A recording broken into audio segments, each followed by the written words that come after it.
This whole story would begin when Goku mastered the Ultra Instinct against Moro and be able to finish with it, in which Whis would offer to give him a new training to take the Ultra Instinct to the level of a Guardian Angel. Mr. Goku, I offer to give you the training beyond that of a god. A state beyond that of a god?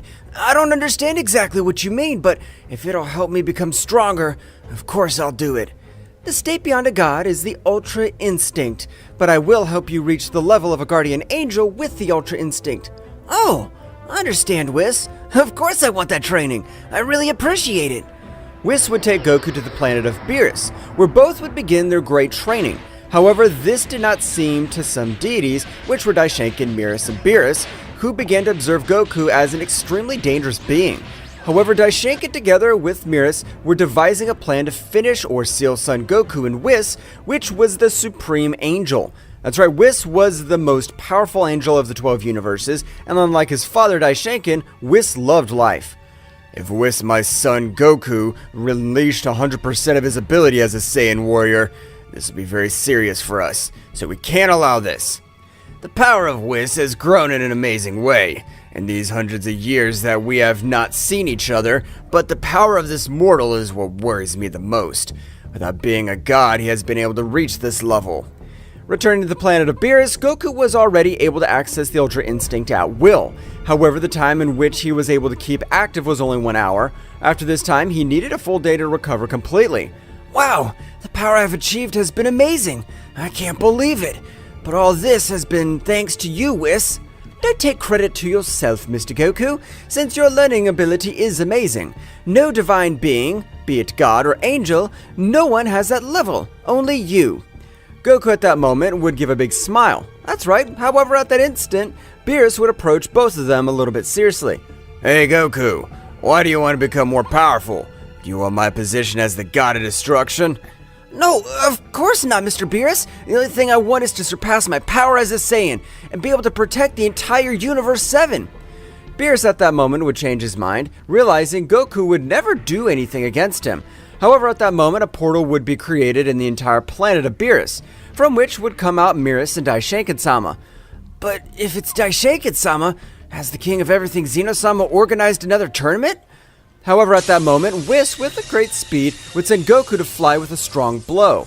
At that moment, a great explosion would be created where Goku was. Whis, at that moment, with a great speed of reaction, Goku, his Bakulo, would make Goku recover all his power.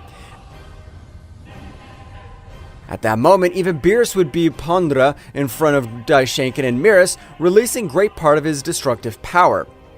Father, what has happened? Has Lord Goku committed a fault against you? Of course not, but the power of that simple mortal is capable of being compared to the deities like us. We can't allow his power to continue to grow. Goku at that instant would access the Ultra Instinct, and in the same way he would stand next to Whis and Beerus. With a very serious look, he would observe both angels. What the hell's wrong with you? I haven't done anything wrong. I haven't disrespected you. Of course you have disrespected the gods, since a simple mortal like you is capable of using a technique that not even the gods are capable of activating. Or am I wrong, Beerus gods? Beerus at that moment would say absolutely nothing. But father, Lord Goku is the purest being with the purest heart I've ever known. He would never be able to do anything against the gods. That is your mistake, Whis. You always trust others quickly. But we'll seal this Saiyan so that he'll reflect that he should not have overcome the power of a god. That will not only happen if you defeat me. I know you're more powerful than me, but you will not defeat me without a fight. If they want to take Goku, they'll have to finish me too. Beerus at a great speed would throw himself against Mirus. Goku, without wasting time, would support Beerus, while Whis and Daishinkan would stare at each other. Father, I know that in his heart there was a little bit of evil, but I never thought that his selfishness would be so much that he would want to seal or end the life of Lord Goku.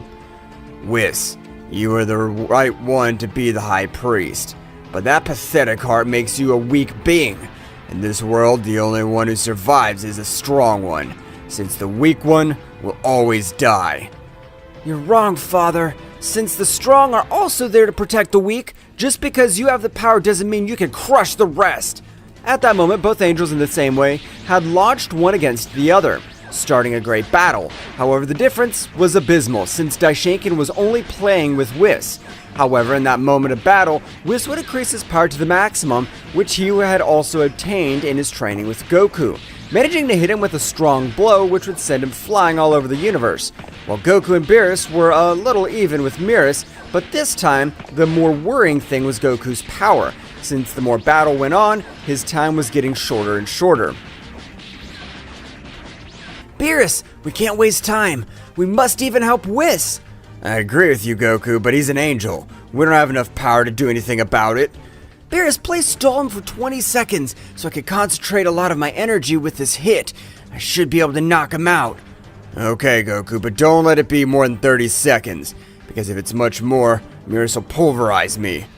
Beerus, with his maximum power, would throw himself against Mirus with the intention of entertaining him. But in those 23 seconds that Goku gathered all his power, Beerus had received the beating of his life. That's right, Mirus had used Beerus as a punching bag, which even almost left him unconscious. But his spirit as a warrior was much more powerful than that. You pathetic angel.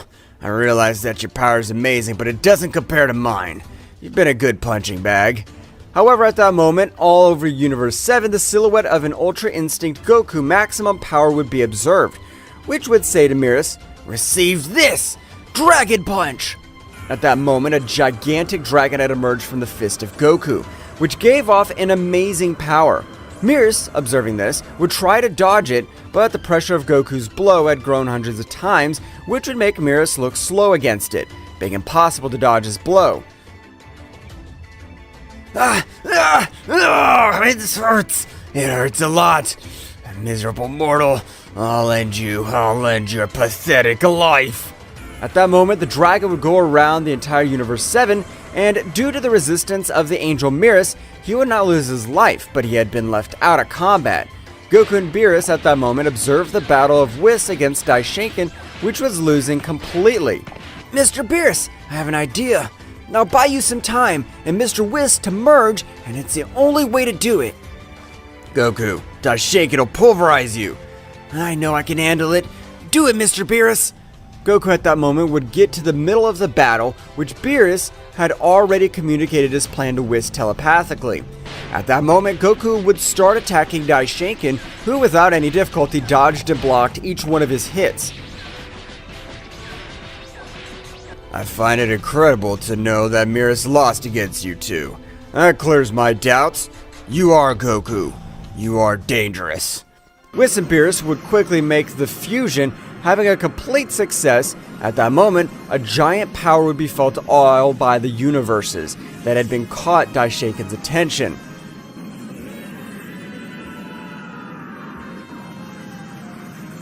Whose power is this? It's unbelievable, this power it gives off. At that moment, I would observe how in front of them, a new subject had appeared. That's right, it was the fusion of Beerus and Whis. I'm the angel born in the underworld. Since I possess destructive energy, in the same way I'm known as Wirus, the dominator of beasts. Ha ha ha!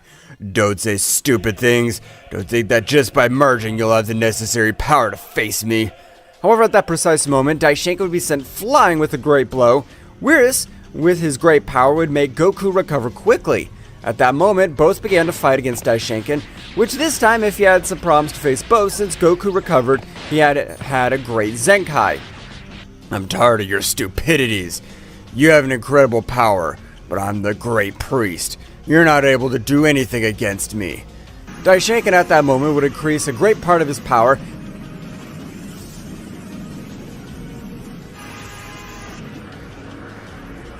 beginning to equal them, even surpassing them. Wirus would communicate with Goku telepathically. Goku, Daishinkan will defeat us, but if he does, we must take him with us. Are you willing to do anything? That's right. I don't think this bastard will make fun of us. At that moment, Goku would fall to the ground out of combat. That's right, Mirus had been able to recover and had rushed towards Goku at an amazing speed that even exceeded the reaction speed of the Ultra Instinct. Daishinkan at that moment, with the fall of Goku, would be able to connect some excellent blows to Wirus, which at every moment of the battle was being affected by the blows of Daishinkan. Dark Mythic Dragon! At that moment, a powerful dark dragon would descend from the sky, which, upon colliding with Wirus, would connect thousands of rays all over his body, causing the fusion to be lost, since its bearers were on the verge of death. Well, well. What a pathetic end for you, Beerus. You had a great future ahead of you, but you sent it all to the trash because of that simple Saiyan. If I could turn back time, I'd do it again. I'm sure someone will end your reign of evil and selfishness. Daishinkan at that moment would throw a great sphere of destruction towards Beerus, who would turn into simple dust. Damn it, Dad! I swear I'll take revenge on this one. For you to end my life, because if you seal me, I'll find a way to get out. I would like to observe that. You know that no one will be able to free themselves from the hell dimension, and that's where you and Goku will be sent. Daishinkan at that moment would create a portal through which, with a great attack, he would send Goku and Whis, who no longer had any power to resist. In that place, Goku will die, and you'll not be able to do anything, Whis. While on your part, you'll be punished for all eternity by revealing yourself against your father. At that moment, the portal would close and Daishinkan would help to remove the wounds of Mirus.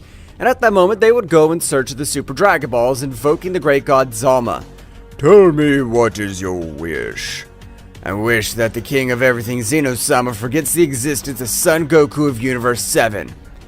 It's a little complicated to fulfill, but I can do it. After a few seconds, the eyes of the dragon god Zama would shine, affirming that his wish was done. Meanwhile, in the dimension, Goku and Whis had already awakened, and Whis, with his Bakulo, would achieve that Goku recovered all his energies, and both would devise a plan to take revenge against Daishinkan-sama.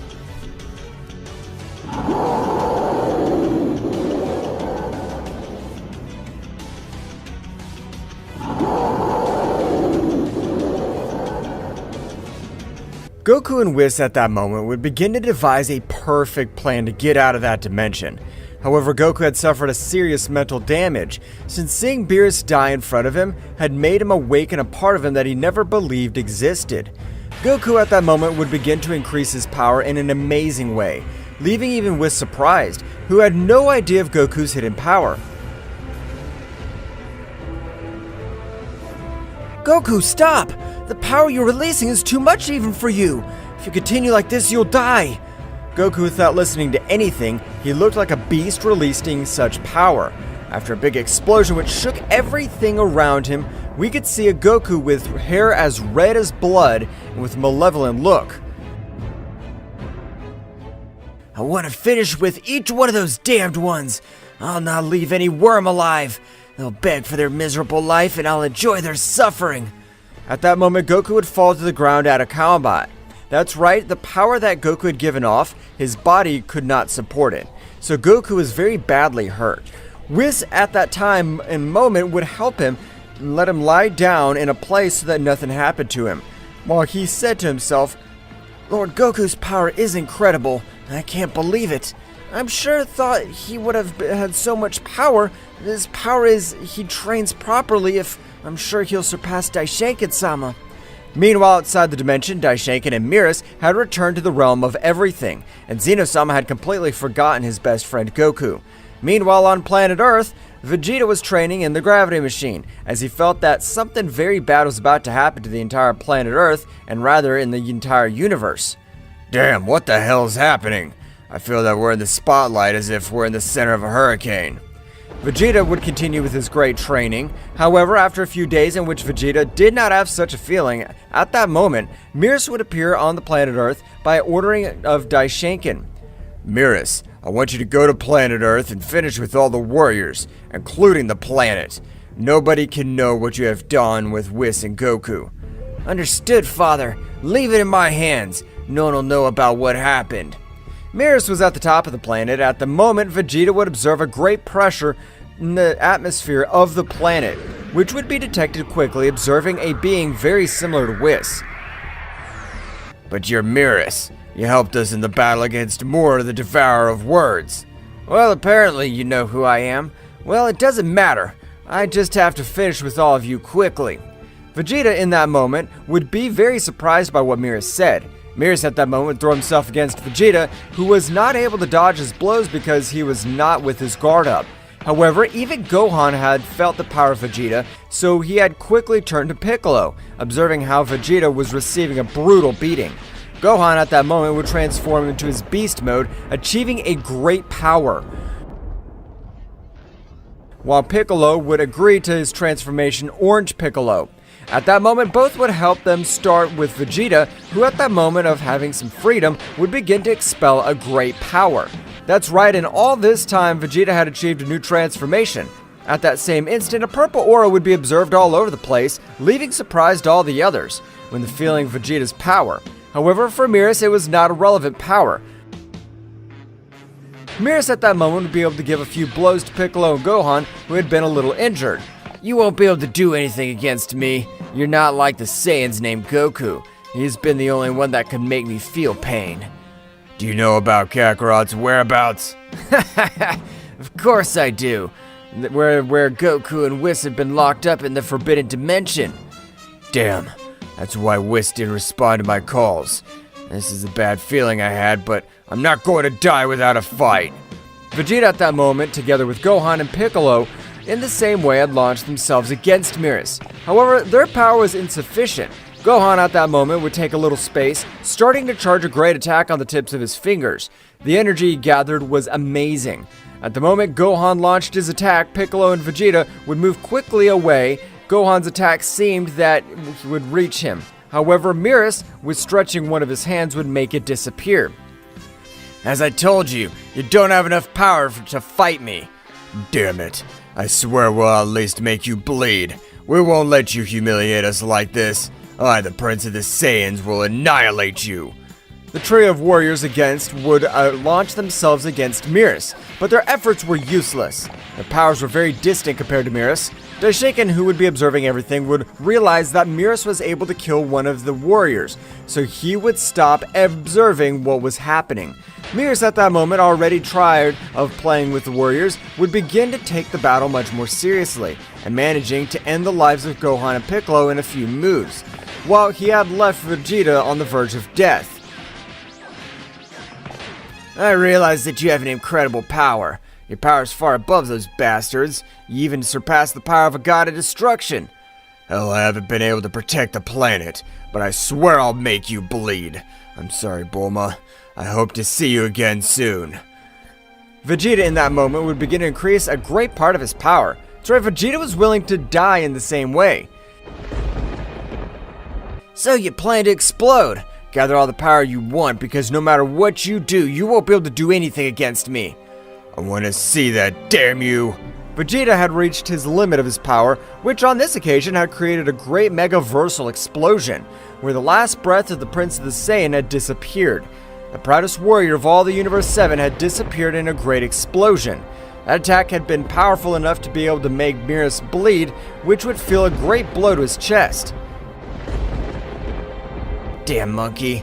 Although you died, you've done it with the satisfaction of hurting me. Meanwhile, in the dimension where Goku and Whis were, both were training very hard. So hard that even Goku was able to maximize his Ultra Instinct at his base state. That is, he was no longer worn out as he was before. Goku at that moment would begin to exchange blows with Whis, who on this occasion was having a hard time dodging each of Goku's blows. That's enough for today. I know you want to become more powerful in this short time, but rest is important anyway. I understand, Whis. I'll be patient to finish off all those bastards, and whoever gets in my way, I swear I'll annihilate Daishinkan and Mirus. The months were passed in which everyone had forgotten Son Goku and Whis. Nevertheless, both were having an amazing power. Even Goku had been able to access the divine variants, combining them with the Ultra Instinct. However, when using them, he had lost a little speed. If my enemy is much faster than me, I'll have to use my perfect Ultra Instinct. But if he is only more powerful than me, I can use the Ultra Instinct Phase 3. I think you have a way of being more reasoning. It's excellent, Mr. Goku. After everything that happened, you have become even more serious. Of course I am, Whis. I'm focused on what I really want to do, since I'm sure that damn Daishinkan destroyed my planet. I don't know what happened to my father, but I'm sure he did. Meanwhile, outside the dimension, Mirus was traveling around the universe. However, at that moment, he was able to have a vision, in which he observed a gigantic Ozaru destroying everything around him, even crushing him. What the hell was that? Is that Saiyan still alive? I doubt it. It's just my imagination. It's been months, and in that place, that time passes in a different way. That simple monkey must have died already. Returning to the dimension, Goku and Whis would continue with their brutal training. Whis, not having any power transformations, had increased his base power.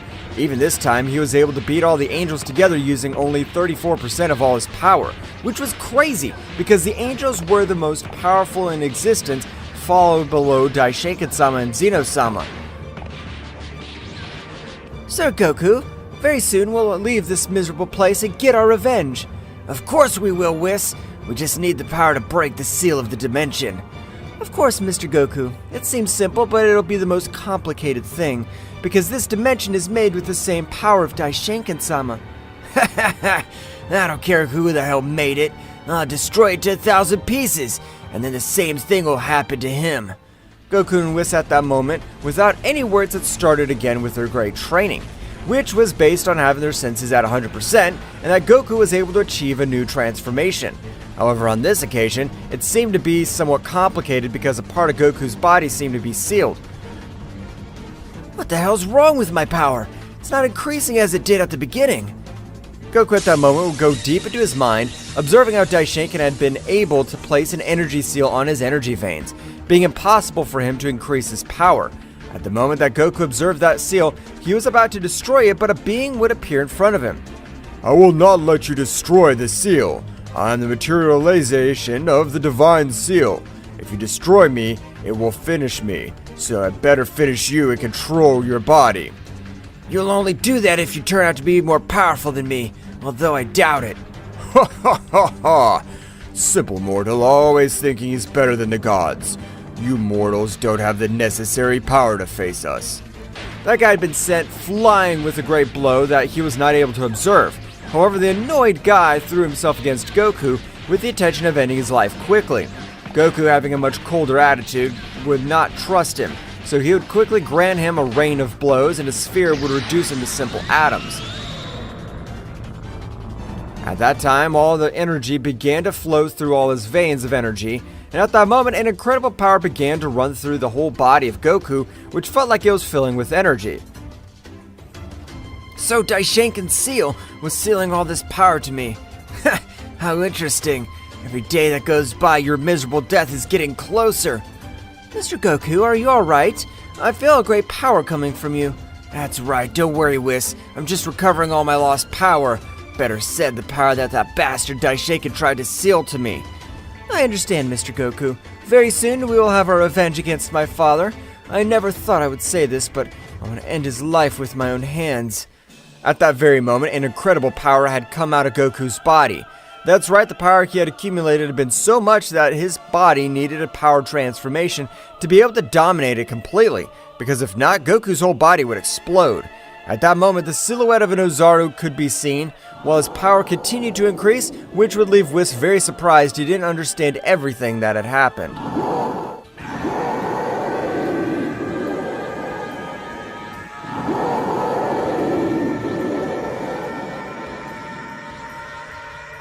Goku continued to increase a great part of all his power, leaving Whis very astonished, who did not know about all the hidden power of Goku, since he had previously released it in the same way, but not at this level.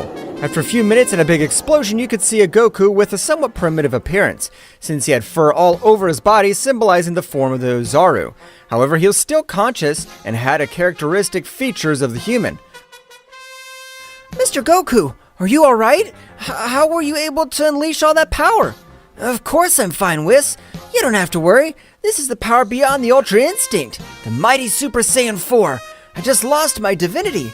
You're right, Mr. Goku. In that form, your power is that of a mortal, but the power you give off is incredible, even surpassing that of a guardian angel. What do you say we try my new power, Whis? Goku at that moment, without waiting for Whis' answer, had launched himself to the attack, not letting Whis be prepared. Whis, in spite of dominating the Ultra Instinct to its maximum splendor, was not able to dodge such a deadly blow, which would make him spit large amounts of blood. Oh my, it seems I've exceeded my power. I regret it. Whis at that moment would put a much more serious look and, in the same way, would rush against Goku, which began to exchange blows at high speeds. However, this was amazing. So it is, Goku was on par with the most powerful angel among the 12 universes. Mr. Goku, the power you have achieved is incredible, but you're still not on par with a supreme angel like me. Divine punishment! At that moment, thousands of energy spheres began to head towards Goku, which, despite not possessing the Ultra Instinct, was able to dodge each of the energy arrows. That's right, the reaction speed of Goku had increased too much, being so much that even the attacks of Whis seemed slow.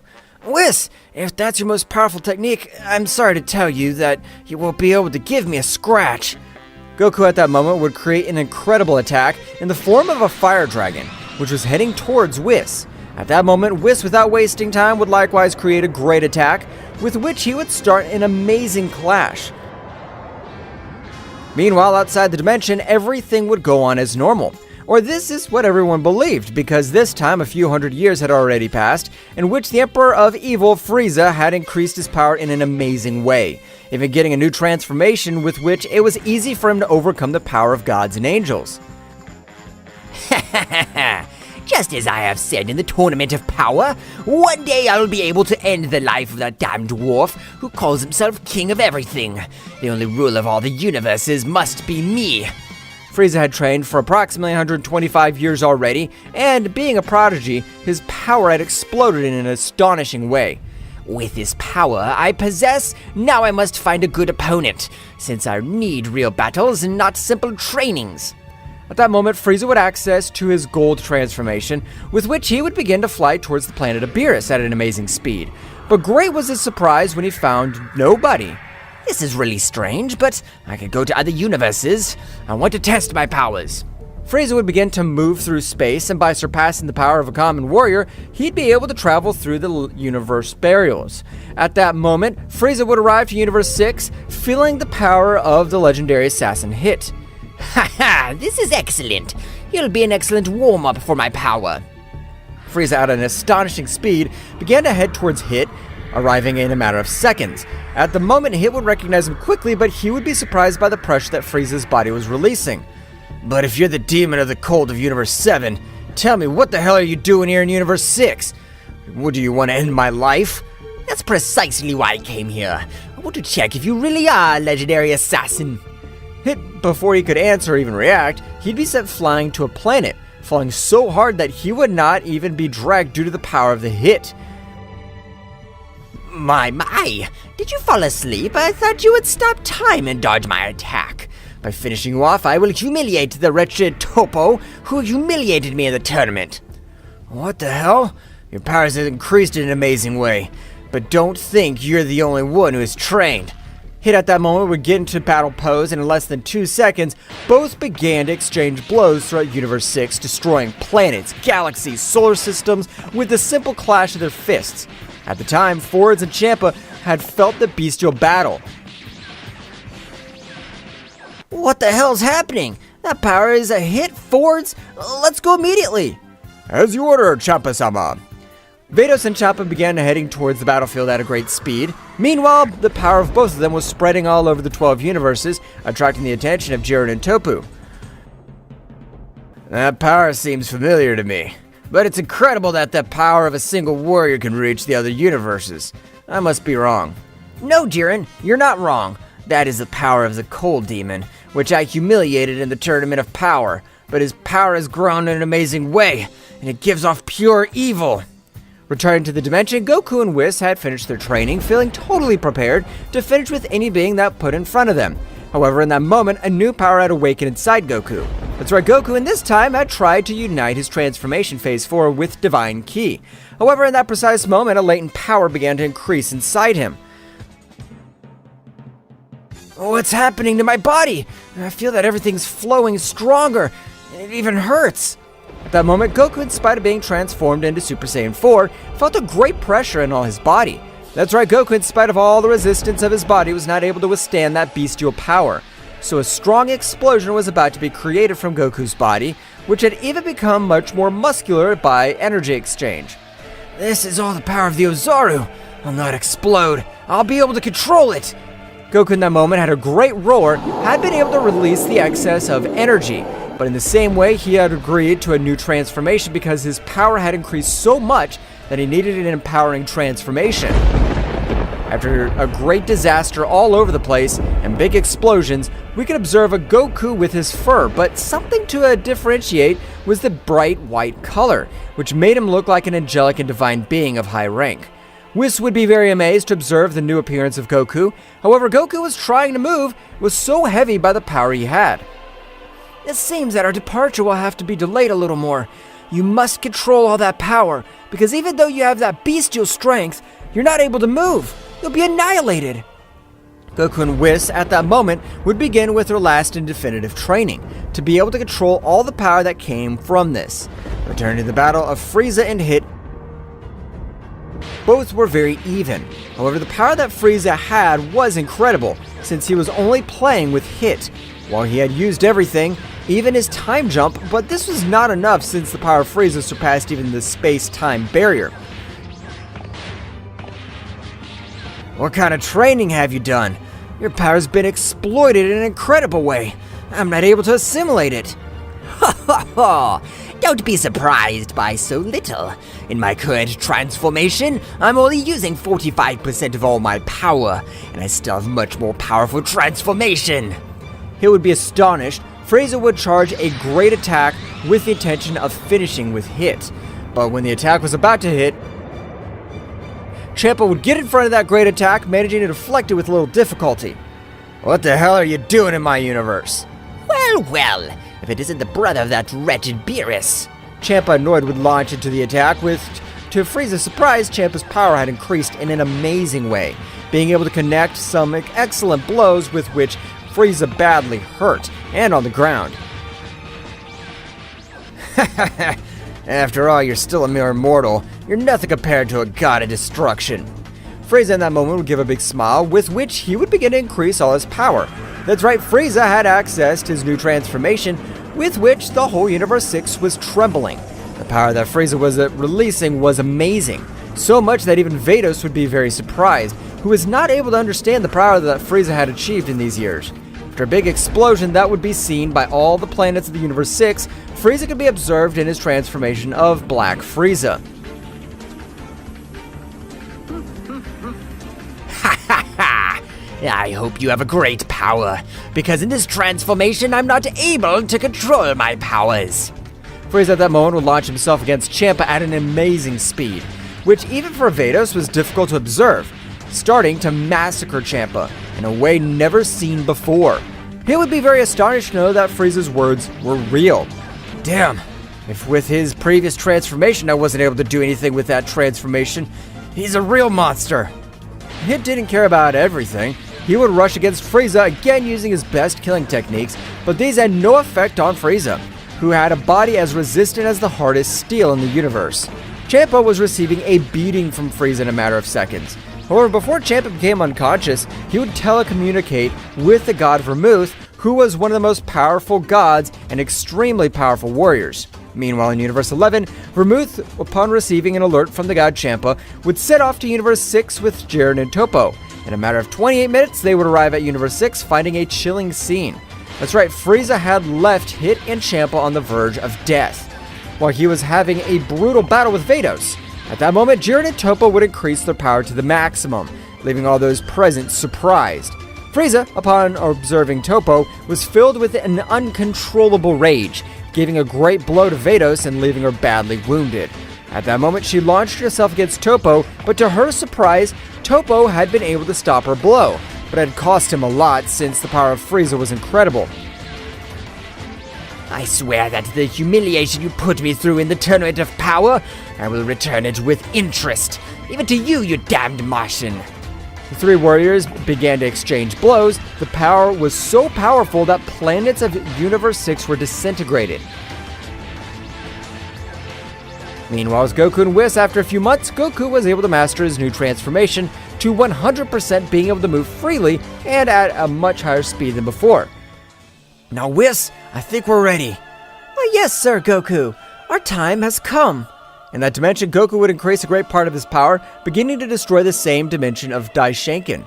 In that instant of a strong roar, Goku had made 1,000 pieces of the dimension, managing to leave the place appearing in Universe 7, which was simple cosmic dust. Nevertheless, the incredible pressure could be felt by all the 12 universes.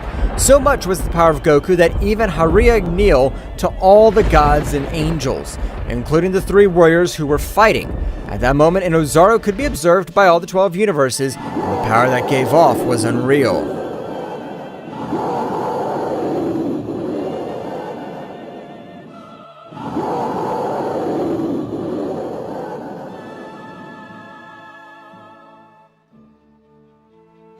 The powerful Goku had been able to destroy all the dimension of Daishinkan-sama, and in the same way, when realizing that all the Universe 7 had been destroyed, he would become enraged, releasing much more power, being able to even destroy planets of different universes.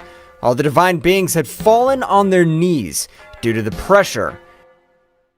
Meanwhile, in Universe 6, the 3 warriors were not able to move due to such majestic power. That's right, the power that Goku was releasing was from another dimension, which did not allow the 3 warriors to move freely, as they felt their bodies were heavy. What the hell's going on? Who's releasing all this power? Damn it, I could recognize this power even after millions of years. You damned Goku monkey. So you finally show your face. No matter how much your power has increased, I will defeat you. Frieza at that moment would increase a great part of his true power, being able to reduce that incredible pressure. That's right, and this time, without giving time to Jiren and Toppo, he would begin to give them a beating, which this time they were not able to do anything, while Vermouth and Daisy were not able to do anything because the pressure was crushing them completely. This pressure even surpasses the pressure of a king at all. Who is the being with so much power? I can't even breathe! At that moment, the incredible pressure would disappear, leaving everyone else to be able to move freely. However, Frieza would not trust ending the lives of Jiren and Toppo with a powerful attack. However, at the same moment, in front of everyone, Goku and Whis had arrived to the battlefield. The 2 deities of Universe 11 were surprised because they would quickly recognize Goku and Whis. This is incredible! That being is releasing all that power as a Saiyan! Well, Vegeta, after all these years, you still call yourself the Emperor of Evil. The day of your death has arrived, since I plan to finish with all beings full of evil. I want you to try. You will not be Frieza was not able to finish his sentence because at that moment, Goku was beating him to death while Frieza wasn't able to do anything against him. Mr. Goku has managed to overcome the power of a god, an angel, and I'm even sure he's able to overcome the power of a king altogether. Goku with a strong blow would send him to a planet to crash. However, Frieza would recover quickly, returning to the battlefield. Damn monkey, you have amazing power. But I am much more powerful than you. Now I'll show you 100% of all my power. At that moment, Frieza would begin to increase all his power in an amazing way, being so much his power that even in this occasion, disasters all over the universe were caused, even leaving Goku a little surprised. You must really call yourself a prodigy, since your power is incredible. But that'll not be enough for the most powerful Saiyan of all the universes. Frieza, from a great explosion, would come out with 100% of all his power, and being to exchange blows with Goku. Meanwhile, in the Kingdom of Everything, Daishinkan along with Mirus had been astonished to realize that both were completely breaking the divine seal of a supreme angel. This is bad. Son Goku's power even surpasses Zeno-sama's power in his combat form. We can't do anything against him.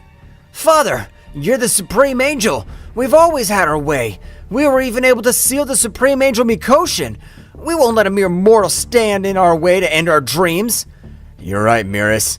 A simple mortal will not allow us to become the new kings of everything. But we must go to Universe Zero if we want to survive. Universe Zero? It's said that not even a king of everything is able to get out of that place alive. That's right. In that universe, my father gave his life for me. Because millions of years ago, I entered that universe. And the beings that exist are beings with enough power to finish with the king of everything with just a thunder of their fingers.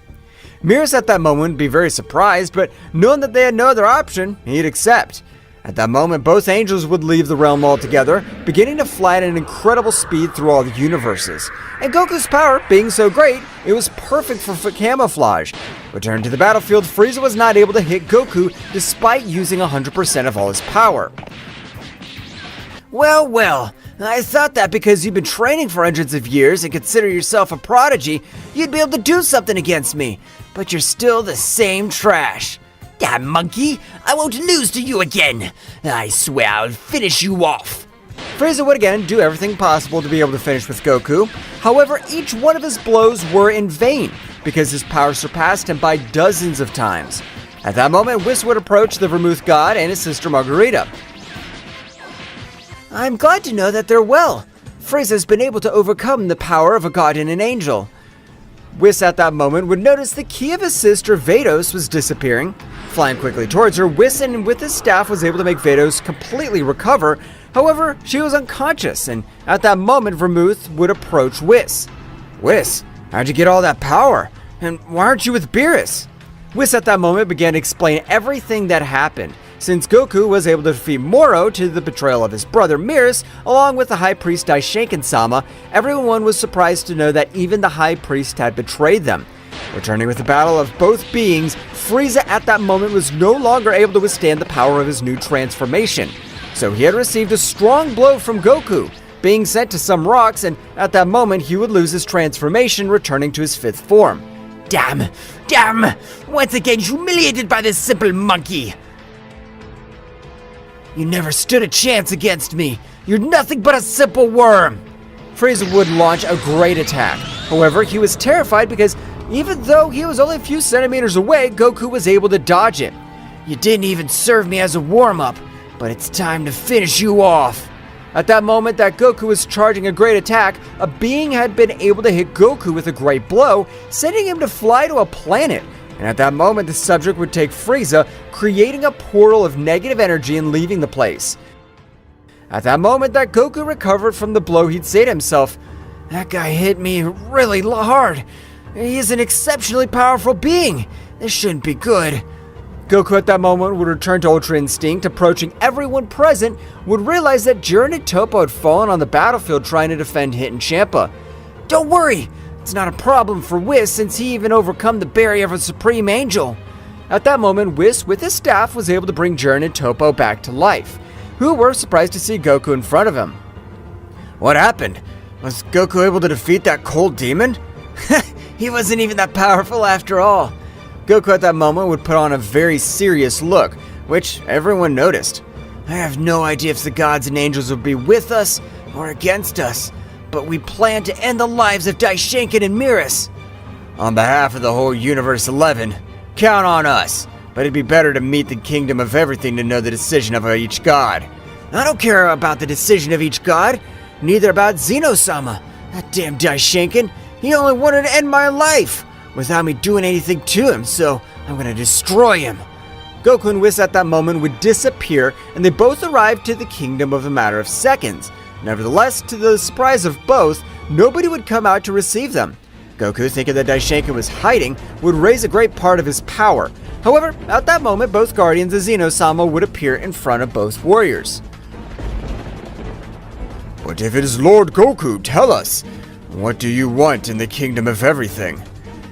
Don't you want to know where Daishinkan is? We don't know, since apparently 3 hours ago he disappeared from this place along with Mirus. Whis at that moment would use his baculum to locate him, being surprised when he noticed the trace of energy that his father and Mirus had left in the space. This is impossible.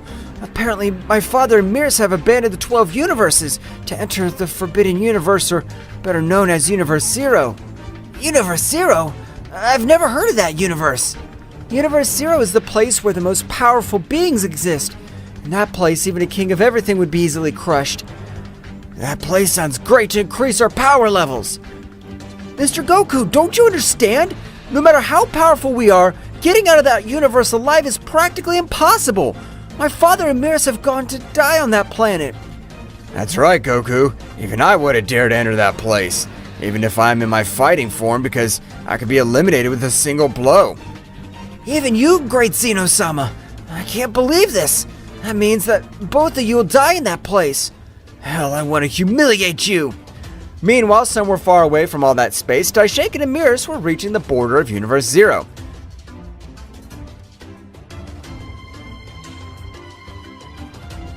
Mirus, I hope you're prepared because in this place, we become powerful. Otherwise, we'll die in this place. Understood, Father. I'll do my best, since I want to finish that damn Saiyan with my own hands. However, in that moment, an extremely powerful being had detected them.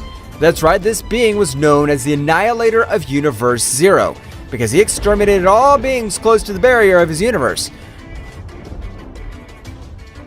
Daishinkan and Mirus, despite flying at an amazing speed, they'd be stopped without being able to react. That subject would take them by their legs, beginning to destroy everything in their path with their own bodies. At that moment, the subject would throw them to a planet, falling both, and without being able to recover, the Annihilator would begin to throw thousands of energy spheres to them. That should be enough, since they did not emanate a great power.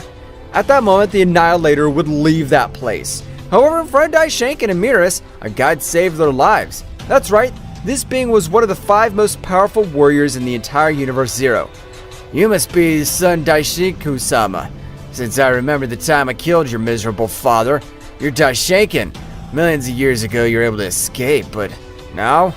Daishinkan at that moment would begin to tremble with fear, remembering that this same guy who was the one who ended the life of his millions of years ago and his father sacrificed himself so that he could escape. But tell me, what brought you to Universe Zero? Since I must admit that you're not a fool, and if you're in this place, it must be for a very dangerous reason. My son Mirus and I, we've sealed a guardian angel and a Saiyan, and we don't know how they were able to get out of that place. How stupid you are! You should have used the divine seal so they won't be able to get out of that place. At that moment, Daishinkan would look very serious, and with his voice full of terror, he would say something to Yota which would also leave him very astonished. We have used the divine seal level 5, the most powerful seal that exists. And even so, he was able to escape from that place. If what you're telling me is correct, that guy must be a super warrior. So after millions of years, a new being's been born who's worthy of being part of Universe Zero. Even his power surpasses a king at all. We want to end his life once and for all. On second thought, if you tell me that he has increased his power in this short period of time, you're right. It'd be better to end his life. I hope you're ready. I, the mighty Yota, exterminator of kings, will train you. At that moment, Yota would take Daishinkan and Mirus and would begin to fly at a great speed through all the Universe Zero until arriving to his territory. Meanwhile, with Goku and Whis, these would continue very thoughtful because Daishinkan had left the Universe Zero, and in the same way, the key of Frieza had disappeared completely. I don't like this at all. In spite of having this great power, I feel that incredibly powerful being will crush us. If you wish, my friend, I'll train you as well. Of course, Zeno-sama. That'd help me a lot to increase my level of power even more. At that moment, the great Zeno-sama would begin to access his combat form, making each one in the 12 universes tremble.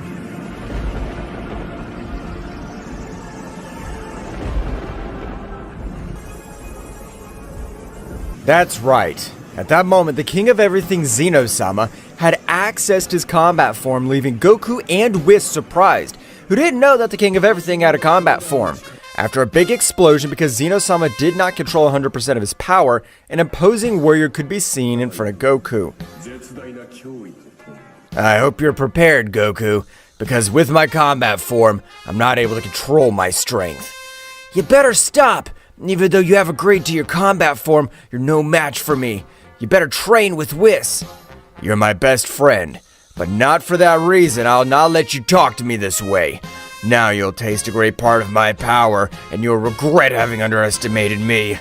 At that moment, Zeno-sama, in spite of the warnings of Goku, had launched himself against him, being useless. That's right, Goku dodged and blocked each of his blows with only one of his arms, which left Zeno-sama astonished.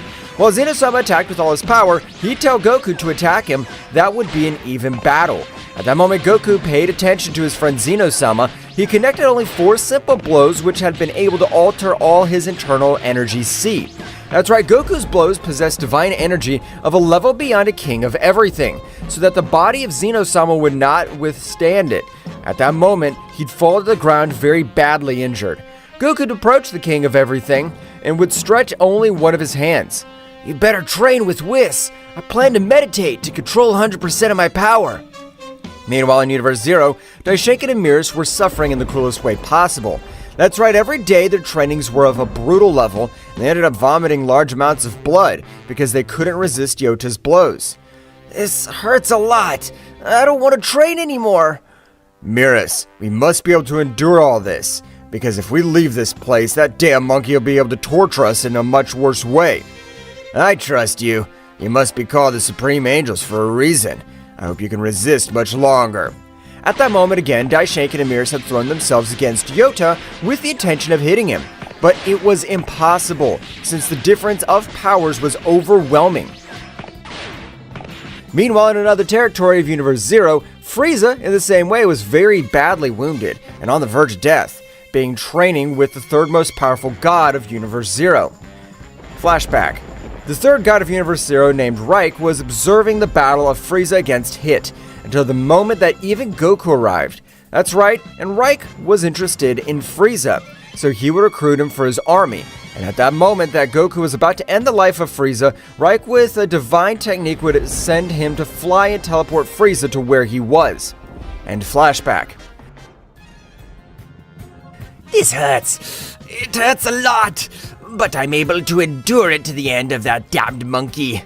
I think that's an excellent idea, Frieza. After all, you're a true prodigy, since an ordinary being would have already died on the first day of training.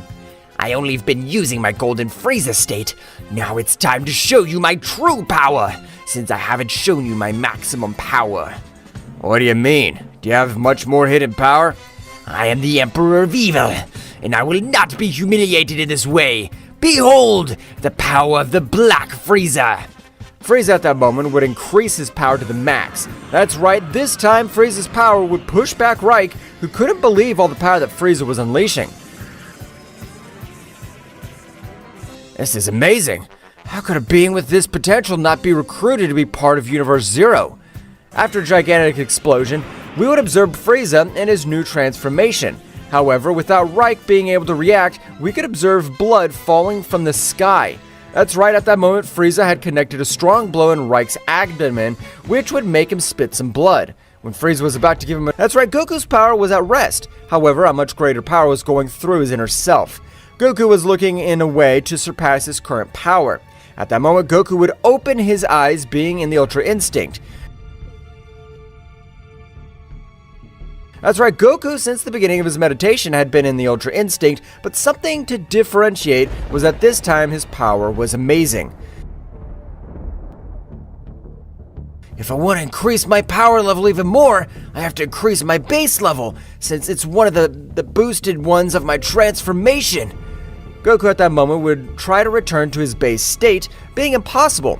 At that moment, Whis and Zeno-sama had finished their training. Mr. Goku, you're no longer able to return to your base state, because the power you possess is transcended beyond a king at all. So, now your base state is the Ultra Instinct. That means that if I want to power up my other transformations, like the angelic Super Saiyan 4, I must do it in the Ultra Instinct, or am I wrong?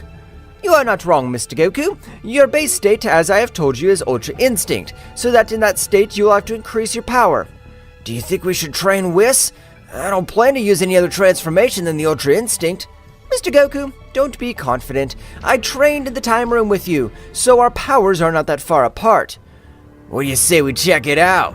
However, Goku was not able to observe anything since at that moment, Whis, with the help of his staff, had sent him to fly hundreds of meters. Without waiting for him to recover, he began to give him a beating, which, despite having the Ultra Instinct, was not able to react to the incredible speed that Whis possessed. At that moment, Goku would fall to the ground very badly injured. For a simple training, you've taken it seriously. I'll make sure you use all your power with my Ultra Instinct. At that moment, both began to exchange blows at impressive speeds. which destroyed everything around them, but all the affected plants and the deserted plants for the use of training. However, it was amazing as a clash of fists of two beings who didn't have the title of king at all were able to destroy these planets, which were designed for training gifts of all kings. This is incredible. I'm not able to see anything. Only how thousands of planets are destroyed by the clash of their fists. At that moment, all the vital network of Goku's body was expanding. That's right, his body, while the battle was advancing, was able to adapt to the blows of Whis, being able to keep up.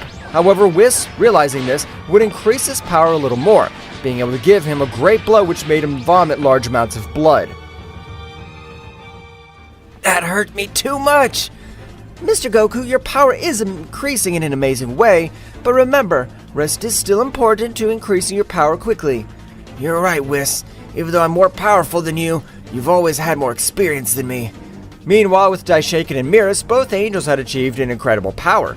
That's right, the power of both had increased in a surprising way, being able to give battle to Yota, who is using 56% of all his power this time.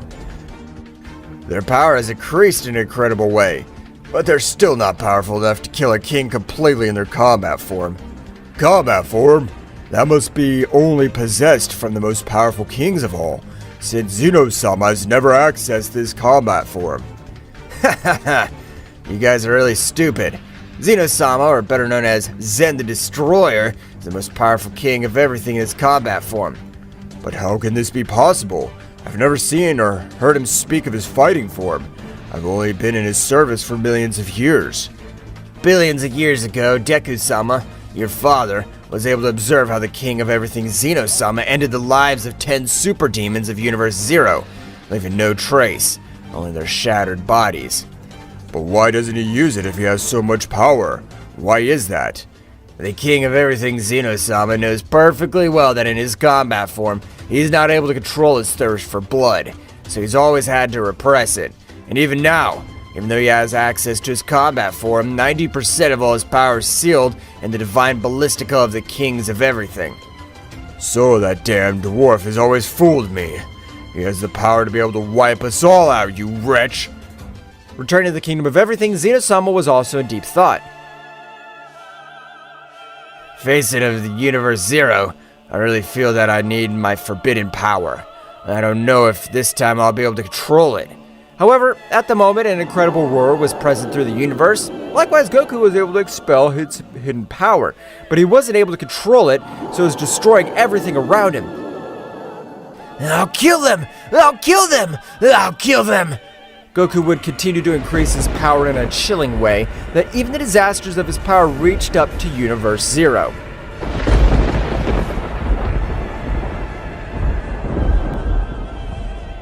The whole body of Goku was releasing an overwhelming power.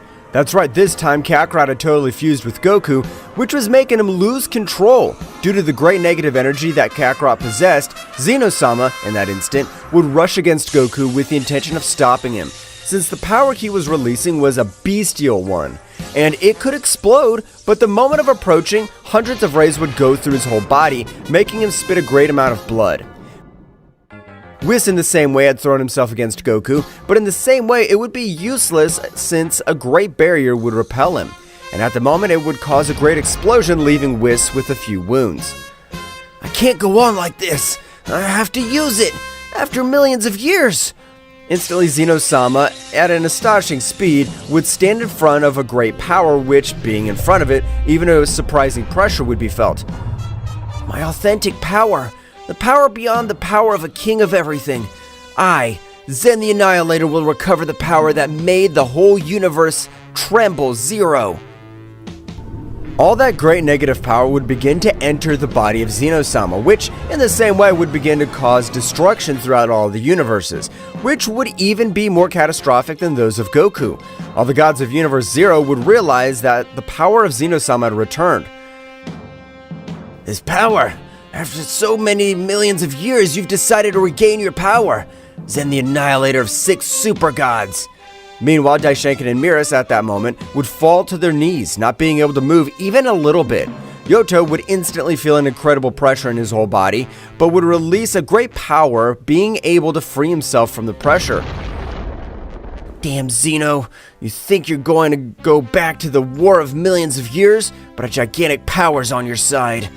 But in all that universe, in the same way of a great tremor would be felt, since the most powerful god of all the universe, Zero, had released his incredible murderous aura, which was more of a neutralizing everything around him. But he would increase his power a little more, being able to make even his other colleagues feel such incredible pressure. So that useless one has accepted his murderous nature, but that warrior next to him also gives off a great power. This will be a lot of fun. The whole universe Zero would be wrapped in a great red energy, just like the pressure that God gave off. Returning to the palace of Zeno-sama, the same with his true power, would pounce on Goku, which, to everyone's surprise, was able to stop the blow of Zeno-sama with only one of his hands. But the color of his hair was totally red. That's right, Kakarot had manifested completely. So this is the true power of the King of the Whole. It is incredible, but that power will not be enough to face me, the Saiyan God of Death. Zeno-sama would be sent to fly to a planet which would be destroyed due to the incredible power of Kakarot's blow. Whis would be surprised to see how even the king of everything with his hidden power was not able to do anything against Goku. This is bad. The negative power that surrounds Lord Goku is overwhelming. If nothing is done, that power will not completely be controlled, and all 12 universes will be annihilated. Zeno-sama, knowing that in the past, he was even feared by the gods of Universe Zero, would use much more power, beginning to exchange blows with Kakarot at an incredible speed. But Zeno-sama, despite that great power, was not able to cope with Kakarot, which, in every moment of the battle, was dominating it completely. Kakarot was able to connect a powerful blow in the abdomen of Zeno-sama, which made him spit blood. In spite of being a king at all, you don't have the necessary power to compare with me.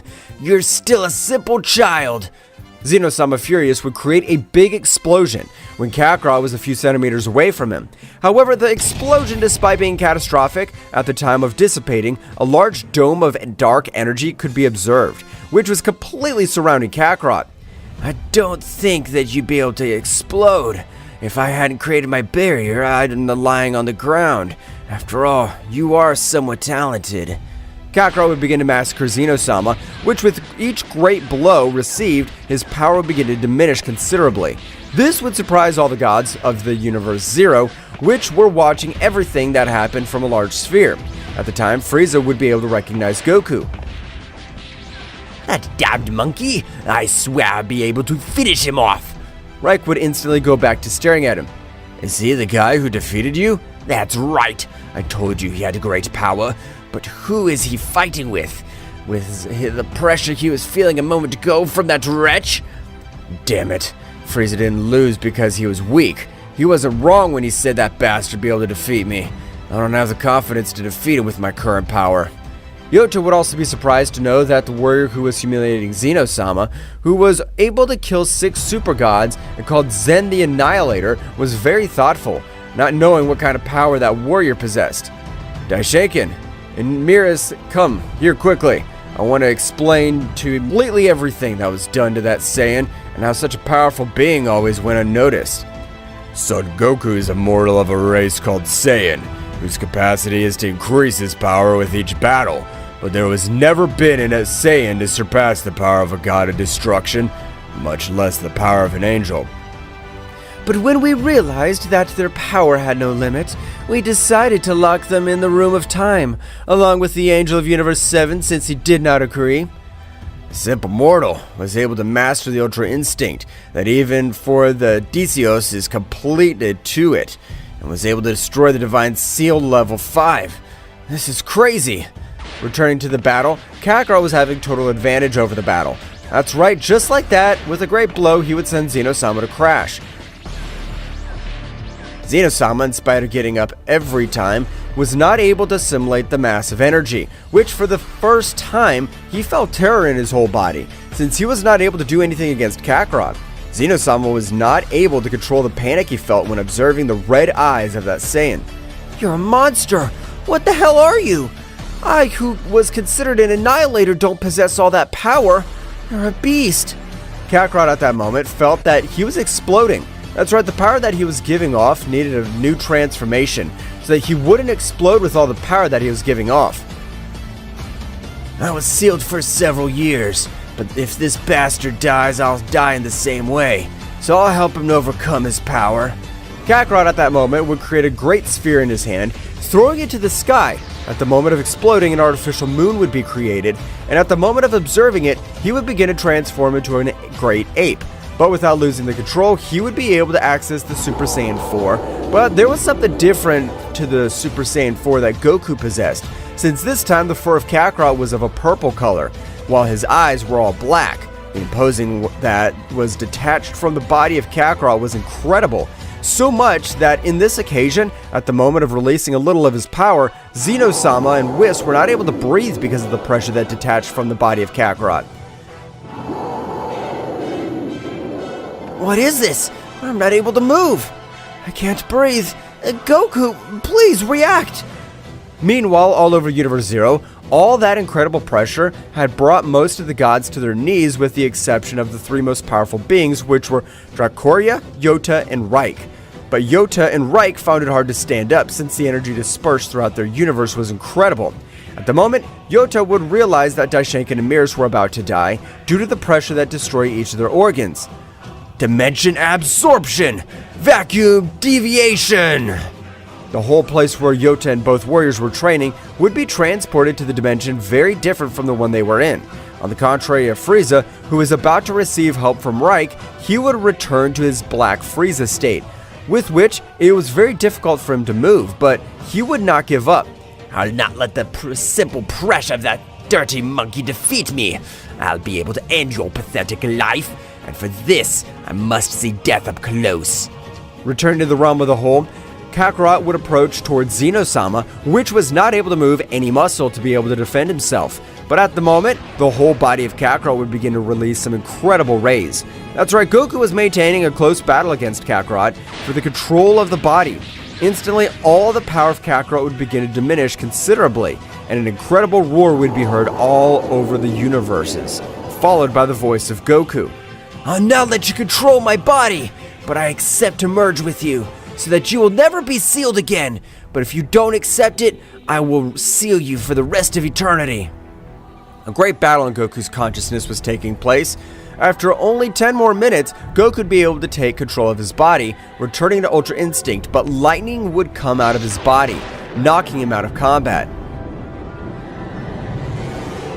Goku's power is incredible, but he must learn to master it completely. It'll be better to train because he'll be a great ally against the gods of Universe Zero. Whis, with his baculum, would heal each one of his wounds, and in the same way, he would help Goku, taking him to a bed so that he would recover completely. Doria, who was observing everything that happened, was very pensive. The power of that guy is incredible, but I'm sure that my power is capable of defeating him. But I must not trust him, because he has an amazing hidden power. He was able to humiliate Zen the Annihilator, as if he were a simple child. Meanwhile, the other warriors who wanted to end the life of Goku, they were all training very hard. That is, they would continue with a rigorous training that'd be able to increase their power level much more, as well as Whis and Zeno-sama, which both would begin to train to be able to increase their power much more.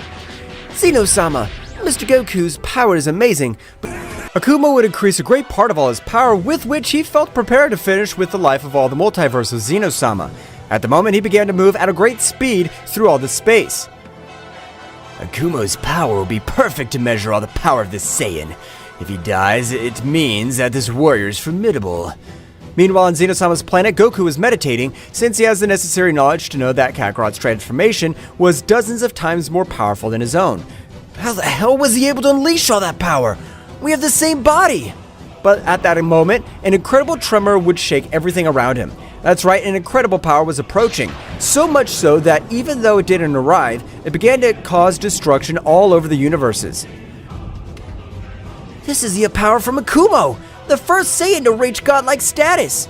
That power you feel is gigantic. I can't believe it. Mr. Goku, do you think you have the power to face this great power? Don't worry, Whis. I have the power to end the life of that damned Akuma.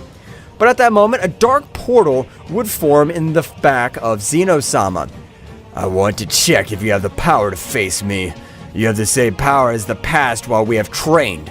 Akuma would deliver an incredible blow to the stomach of Zeno-sama, who felt like the whole world was spinning around him. That's right, the power of that blow was so overwhelming, so much so that even large amounts of blood fell to the ground. How did you have all that power? You were a simple worm who begged for his life. I became powerful in order to return your humiliation. I'll never forget that I, being the most powerful Saiyan in all the universes, had to beg for mercy. Akuma would charge a large sphere of energy, throwing it at Zeno-sama, who was not able to do anything on this occasion, due to the great difference in powers. However, Goku with incredible speed would take Zeno-sama, putting him in a Xeno place. You have incredible speed, but that won't be necessary to defeat me, so you are the owner of the power that was felt just now. I don't know what happened between you two, but I won't let you take Zeno-sama's life. You'll only do it if you can defeat me. You are powerful, but you don't have the battle experience that I possess. Goku in his Ultra Instinct had launched himself against Akuma, with which, without any difficulty, would dodge each of his blows, being able to connect several blows in the same way, which made Goku bleed. Instantly, Akuma, the body of Goku, beginning to torture him, all his screams could be heard throughout the universes. The power of that warrior is incredible. I can't believe it. But I won't let Mr. Goku die. I'll help him. Whis would raise his power to the maximum, but it wouldn't be enough to get Akuma's attention. Whis would connect a great blow to Akuma's neck, not causing him any scratches. Akuma, with a great attack, would send Goku to crash to a nearby planet, falling with multiple wounds all over his body. That's the power of a guardian angel possesses. You're just a piece of garbage. Akuma, in a matter of seconds, would begin to humiliate Whis, who was not able to do anything to defend himself since the difference in their powers was abysmal. Meanwhile, with Goku, his inner power Kakarot was furious since they had been humiliated in an amazing way, not allowing it. You know your heart is warm, but now I'll control the body. Kakarot would control Goku's body with ease. Goku being in terrible conditions, Kakarot, observing how Akuma was humiliating Whis, would quickly increase his power, and a great explosion would pass to the Super Dark Saiyan. Akuma would feel a great power, but when realizing that he was Goku, he would give a loud laugh. I don't know where you got much more power, but the result will be the same. You don't have the experience that I, the first Saiyan God, possesses. Kakarot, without saying a single word, at an incredible speed that even Akuma was not able to observe anything, had connected a powerful blow, which would make him crash into a planet, destroying it with the impact. At the moment Akuma stood up, a large mouthful of blood would come out of his mouth. This can't be happening. No warrior besides Zeno-sama's ever made me bleed. I swear I'll finish you off, you bastard. I'll not leave a dust of you. Akuma, furious, would begin to exchange blows with Kakarot, which on this occasion were very evenly matched. Since Kakarot's experience was much greater than Goku's, at the moment Kakarot would connect a big blow to Akuma's stomach, but at the moment he would also receive a kick from Akuma, being sent both to fly. That's funny. You have the great power, but you won't be able to finish me. You're a simple worm compared to my greatness. Stop saying stupid things, you simple mortal. Akuma had launched himself against Kakarot, but to his surprise, this time Kakarot would hold his fist with only one of his hands. So with a terrifying look, he had made him shudder. That's right, Kakarot's power was even able to make Akuma, the first Saiyan God, panic. What are you? How do you have such authority? I don't know what I am, but I know that I'll end your pathetic life in this place. Since you dared to kill almost my body, I cannot allow that. Die! Kakarot, with a great dragon attack, would be able to pulverize Akuma. Dracoria, who would observe everything that happened, was a little surprised to witness all the power that the Saiyan had. To end the life of that warrior would be a waste. I have to manipulate him so that he becomes part of my elite warriors. Meanwhile, with Daishinkan and Mirus, both angels had increased their power to the limit of their capabilities, being able on this occasion to give an even battle to Yota, who was a super god of the Universe Zero. They have increased their powers in an amazing way, but they have still a lot to learn, so we'll train for a while, and they'll be ready to finish what they started. After all this time, I'll be able to finish with that damn monkey. I'll not let him finish with my dreams of becoming the most powerful being of the 12 universes. Father, together we'll put an end of the life of that dirty Saiyan and the traitor of Whis. On the other side of Universe Zero, Frieza had also obtained a great power, with which he would be able to defeat Reich. But when Reich used his curse technique called demonic acceleration, Frieza would not be able to defeat him. That's right, demonic acceleration consisted in each energy vein transported twice the power that usually teleports, but in the same way his power was more than doubled. You have an amazing power, Frieza. You're just to control the energy drain. But we have prepared ourselves in case these warriors want to go to war with Universe Zero. Of course they do, Reich, but they will be no match for us. I want to be the one to end the life of that damned monkey. I'll tear him to pieces with my own hands. Instantly, Kakarot would approach Zeno-sama, and with a great sphere of golden energy, he'd be able to heal his wounds. Thank you! Don't thank me, you damn insect! Whis, it's time we go to Universe Zero and find out if the Daishinkan and Mirus bosses are still alive. Mr. Goku, are you sure you want to enter Universe Zero? It's time to do it, Whis, because if we don't do it now, we'll never do it. We have defeated an extremely powerful being. Nothing bad should happen.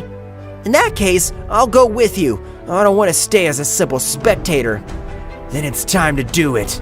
The trio of warriors would begin to head at a great speed towards Universe Zero, where, having a much faster speed than Daishinkan and Mirus, they would arrive in a few minutes.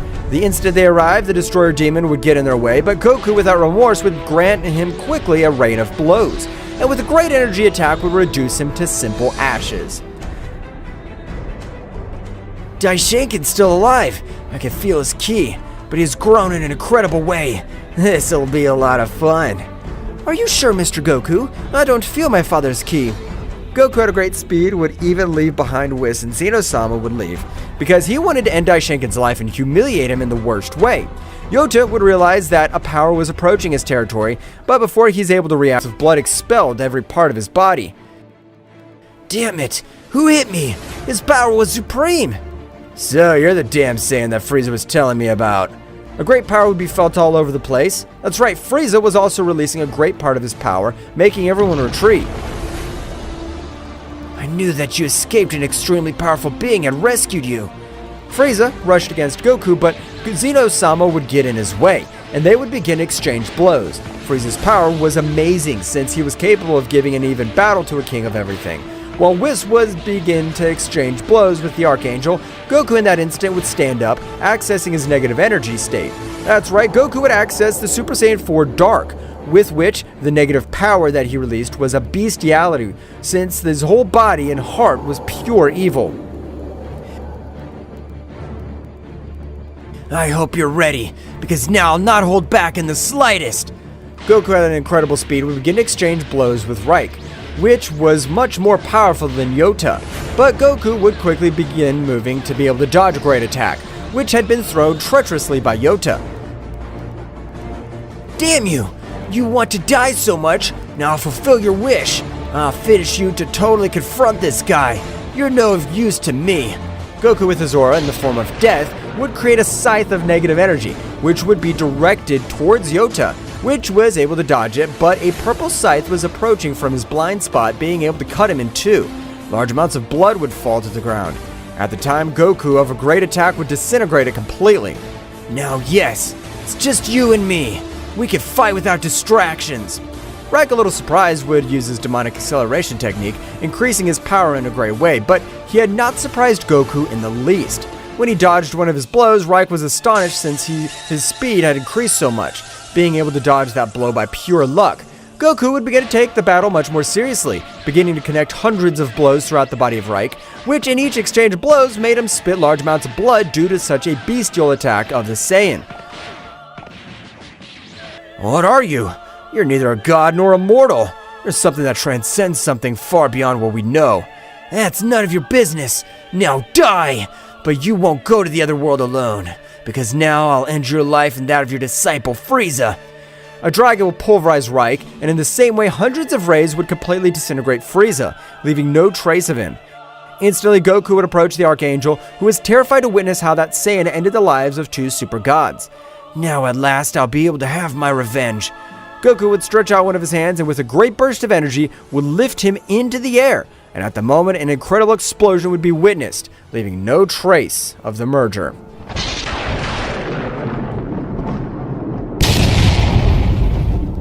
Goku, with his great power, was able to finish with the life of 2 super gods, and even with the life of the fusion of Mirus and Daishinkan-sama.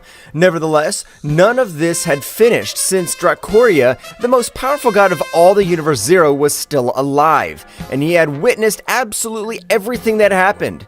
Savor the victory while you can, dirty Saiyan, because from now on I'll prepare to end your miserable life. Meanwhile, in the Kingdom of Everything, there was absolutely no one. However, hundreds of rays began to be observed, beginning to form the silhouette of a new being, which his power was rising in an incredible way. So it is, at the time Zeno-sama eliminated the seal of his power, eliminated a much older seal, which held captive a powerful warrior, the guy villain of all multiverses, the being who ended the life of 24 universes. That is, this guy was able to end the life of an entire omniverse. However, Zeno-sama's father, sacrificing himself, was able to seal him for eternity. However, when Zeno-sama removed his seal, a small portion of energy can be redirected to that subject, which was enough to set himself free. At the time, he could see a subject of human appearance, but his beauty was incredible. A long golden hair. However, when he opened his eyes, thousands of planets throughout the multiverse of Zeno-sama had exploded, which would draw the attention of all the gods. Mr. Vermouth, as you, the most powerful god of the 12 universes, have total disposition of the absence of Zeno-sama. Margarita, organize an emergency meeting of every god and angel to gather in the realm of the whole. Margarita would inform all the other gods and angels, who would quickly go to the Kingdom of Everything, but when all the gods arrived, an incredible pressure would fall on their bodies, which fell to the ground on their knees, including the angels. What the hell is this? I'm not able to move. The pressure is similar to the pressure of a king at all, but this can't be happening. The great Zeno-sama is not to be found. Wow, so simple gods gather in this place. But, you damn cat, how dare you compare me to a simple bastard like Zaiku's son? All the angels were surprised, since they knew the presence of the father of Zeno-sama. However, no god had recognized that name. At that moment, Vermouth, the most powerful god, was able to communicate telepathically with the trio of warriors who were in Universe Zero. Great Zeno-sama, powerful subjects appeared in this palace. The power he possesses is incredible. We're not able to do anything against him. His simple pressure crushes us. Don't worry, at this very moment we'll head there. Instantly, the trio of warriors, with incredible speed, began to move through all this space, time, and which would enter the curiosity of Doria, who was watching everything that had happened. Doria, with his ability to change dimension, was able to reach the Kingdom of Everything long before the trio of warriors, being surprised by the power that the being in front of him was giving off. If your kings don't show up right now, this would be a blood festival, because I plan to kill each and every one of you. At that moment, Ryuk would begin to hit the guardian angel. Goku, with incredible speed, was able to rescue him, being able to dodge him with great difficulty. Who the hell are you? We just ended Daishinkan's life, and now you show up to end your pathetic life. So you're the protectors of this whole multiverse. Your powers are pathetic. Even though I don't even have 50% of my power, I'm able to defeat you. Goku, a little annoyed with Ryuk's words, rushed against the god, who, despite connecting a big punch in Ryuk's face, was not able to move him an inch. I'll teach you the correct way to attack. Ryuk, with a simple slap, would send Goku to fly, even making him lose his transformation and fall into the ground on the verge of death with multiple wounds. Kakarot, who was watching everything that happened, would be surprised and furious. Now I'll be the one that dominates the body. I won't be able to do anything, since I sealed each one of their energy veins of the warrior. But you, the one who's hiding, don't you think it's time to show your face? Doria, very surprised since he had been discovered, would stand in front of Ryuk. Just like you, I want to end the life of that Saiyan, or rather I want to end the life of all the divine beings of this multiverse. Well, it seems you have the same goals as me, so we'll be great allies, but before you join me, you must show me that you're something powerful.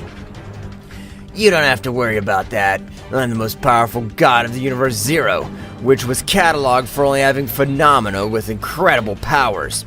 However, before Doria was able to continue speaking, Ryuk would release an incredible pressure, which made Doria fall to the ground, which was not even able to move. You're nothing more than a simple worm. That Saiyan, without calling himself a god, was able to support my pressure. He was even able to neutralize it. Dracoria, upon realizing that he had been compared to a simple Saiyan, would become so enraged that he would be able to release his true power, with which he was able to move through his pressure. However, at that moment, Ryuk would increase his power a little more, with which his power would also increase, causing Dracoria to be knocked out of combat. You're a powerful, and you have the body of a warrior. I, the King of Annihilation, will give you a great training. Meanwhile, in the remote place of the 12 universes, all the warriors would arrive, but all the body of Goku was in terrible condition. Zeno-sama was realizing all his eternal sea of energy, was able to observe how that subject with both blows had contaminated all his spiritual sea. I'm sorry, friend Goku. I know this'll hurt you, but it's the only way to save you. At that moment, Zeno-sama with his great precision would begin to grant hundreds of blows through the body of Goku. With each blow, great loud cries of pain, because they were not physical blows, since the blows that the King of Everything was using were blows to his spiritual base, which was an agony 100 times greater. After 1 hour, all the power of Goku would be neutralized and would begin to flow naturally. This had been very dangerous. That guy must be an incredibly powerful being, as to be able to defeat Goku and even Kakarot. That's right, Zeno-sama. We better get together with all the other gods and angels to come up with a plan to kill each one of them. Meanwhile, in the Kingdom of Everything, Dracoria had woken up, feeling very confused. What has happened? I don't understand anything at all. You, despite calling yourself the most powerful god, you have the same power as that Saiyan. But don't worry, from today until those bastards show their face, you now train to increase our power even more. I understand training myself, but aren't you invincible? You were able to defeat that Saiyan that took the lives of 2 super gods, and you made it look easy. This is not all my power. The other 50% of my power is destroyed by the seal of the cursed Zaiku, but I plan to get my maximum power again. Returning with Goku and the others, all the gods and angels had gathered in the place where Zeno-sama and Whis were. At this moment, we are not at your disposal. We must train our powers of our own free will. Great Zeno-sama, it seems that the new villain is Ryuk. Whis at that moment would be worried, even his look would change his expression quickly. I knew that the guy was an exceptional warrior, but I never thought it was Ryuk. Who's Ryuk? Why does everyone seem to know him but me? Great Zeno-sama, his father Zaiku-sama forbade us to talk about the warrior, but it seems that the situation warrants it. Whis would tell him the whole story between Zaiku-sama and Ryuk, how Zaiku-sama had to sacrifice his life to be able to seal Ryuk. So because of that miserable bastard, I wasn't able to meet my father. I swear that no matter what happens, I'll end his pathetic life. At that moment, Goku was able to wake up and was surprised to see how he was in his base state after hundreds of years. This is incredible! I never thought I would return to my base state. What happened? You were defeated by that guy, and even Kakarot was defeated. He used a great negative energy in his fists, which caused great damage to you, but we were able to neutralize the dark energy of your spiritual sea. You were able to defeat Kakarot? I can't believe it! I thought that Kakarot would be able to defeat him because he had a better command of the body than me. It seems that the warrior we face now will be a very powerful being. No matter how difficult it is, we'll be able to defeat him. If we all work together, we will. Meanwhile, in the place similar to the underworld itself, Ryuk and Dracoria were also training, and Dracoria was always on the verge of death, but his power was also increasing in an unbelievable way. You're really something. Since there are very few warriors capable of withstanding my power, there are only a few warriors who are capable of withstanding my blows. I don't think that I'll be another one of your bunch. I'm gonna finish with those damned ones, and I don't want to stay behind you. At that moment, again, both warriors were beginning to exchange blows all over the place where they were moving. That's right, at that moment, Dracoria would fall to the ground very wounded, vomiting large amounts of blood. That's enough for today. We still need to have an arduous rest. Meanwhile, in all the 12 universes, an incredible power was being released. That's right, at that moment, Kakarot was releasing an overwhelming power as he felt humiliated by that warrior.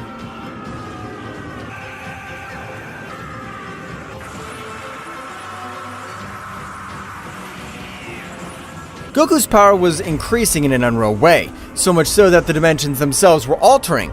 That's right, Kakarot was furious, being defeated in the most humiliating way by Ryuk. The power he gave off began to destroy all the planets of the 12. Not die! I have a pending revenge against that damn in which both would begin with their furtive training. Returning with both gods, the pressure would disappear completely. What was that? I can't understand it. My power is not low at all, and yet I was not able to stand up to that incredible power. Dracoria, I don't know whose power it is, but it was a gigantic power. I would dare to say that your power was on par with my maximum power. But that can't be. You're an existence that can be considered omnipotent level. Even Zaiku-sama, Zeno-sama's father, had to sacrifice himself to be able to seal it. And a simple worm can't have the same power as you. Although it pains me to admit it, it's the truth. That guy's power doesn't lose with mine, so we'd better train much harder so we won't be simple worms against that being. At that moment, Ryuk and Dracoria threw themselves against each other to be able to withstand great pressure and damage to their bodies. After a few months in which they continued with that training, both gods began to mediate and even train in different places. That is, each one of them was dominating 100% of their techniques. Meanwhile, returning to Goku and Whis, both warriors had equally carried out an incredible training. However, they had only focused on the energy drain of Goku's body, noticing how every day Goku's body was filled with much greater power. So that's what the great Zeno-sama meant. Flashback. When Goku's able to master all my power, he'll be able to unlock 100% of my true power of Zen the Annihilator. Zen the Annihilator? That's right, Whis. I was able to end the lives of 6 super gods. For that very reason, they called me that. And since my power is unlimited, the more Goku controls it, the more power he'll be able to unleash. Is your power infinite, great Zeno-sama? Of course not, but only Goku will be able to let my power know no limit. And a flashback. So Goku, all this time, his goal was to master all of Zeno-sama's demonic power. The power that Zeno-sama possessed was incredible, but it seems to have no limit. But I'll be able to master it completely because I won't let those bastards have the slightest chance. That's right, Mr. Goku. They are the last 2 warriors. By finishing all this, we'll be able to revive all the others with the Super Dragon Balls. Quickly, Goku's training with Whis had to come to an end. At that moment, both warriors would leave the dimension. However, Goku was in an Ultra Instinct, but even with that power, he was able to shake all 12 universes. Apparently, I've become too powerful, and even this entire multiverse was not able to withstand it. Goku, with a perception of his ki much more developed, had felt the power of both gods, and together with Whis, they began to move through each of the timelines. At the moment of arriving, they appeared in front of both gods, who were a little surprised. How are they able to know where we were? That's none of your business, but this time we'll be able to kill them both and bring peace to all the universes. Dracoria, at that moment, without waiting for anything, had launched himself against Whis. Both of them would start exchanging blows at incredible speeds, while Goku and Ryuk were staring at each other. No matter how long you've been training, you are absolutely nothing compared to me, since I'm even considered an omnipotent being. I don't care what you are and aren't, because today will be the day of your death. Neither you nor anyone else will be able to avoid it, because I have enough power to finish you off. Did you say you have enough power? Ha! You're a mere mortal. Goku, at that time, a lightning speed, would be able to connect a great blow, which this time had made him fall to a planet, destroying himself completely. By such power, even had been able to cross dimensions with that blow. Ryuk would begin to vomit large amounts of blood, not being able to assimilate what had happened. What? How are you able to cause this damage in one blow? This can't be. You don't know what can happen. Now this'll be the place of your death. Ryuk at that moment would raise all his power, with which each planet of the 12 universes was disintegrated completely. Ryuk would continue with his power increase, which even left a little surprised Goku. If it weren't for the power of Zeno-sama, I'd never be able to face this guy. His power is of another level. Ryuk at the moment would create an incredible explosion, which would cause great waves of fire, and even did not allow a clear vision. Ryuk, with flashing speed, began to exchange blows with Goku, which was not far behind.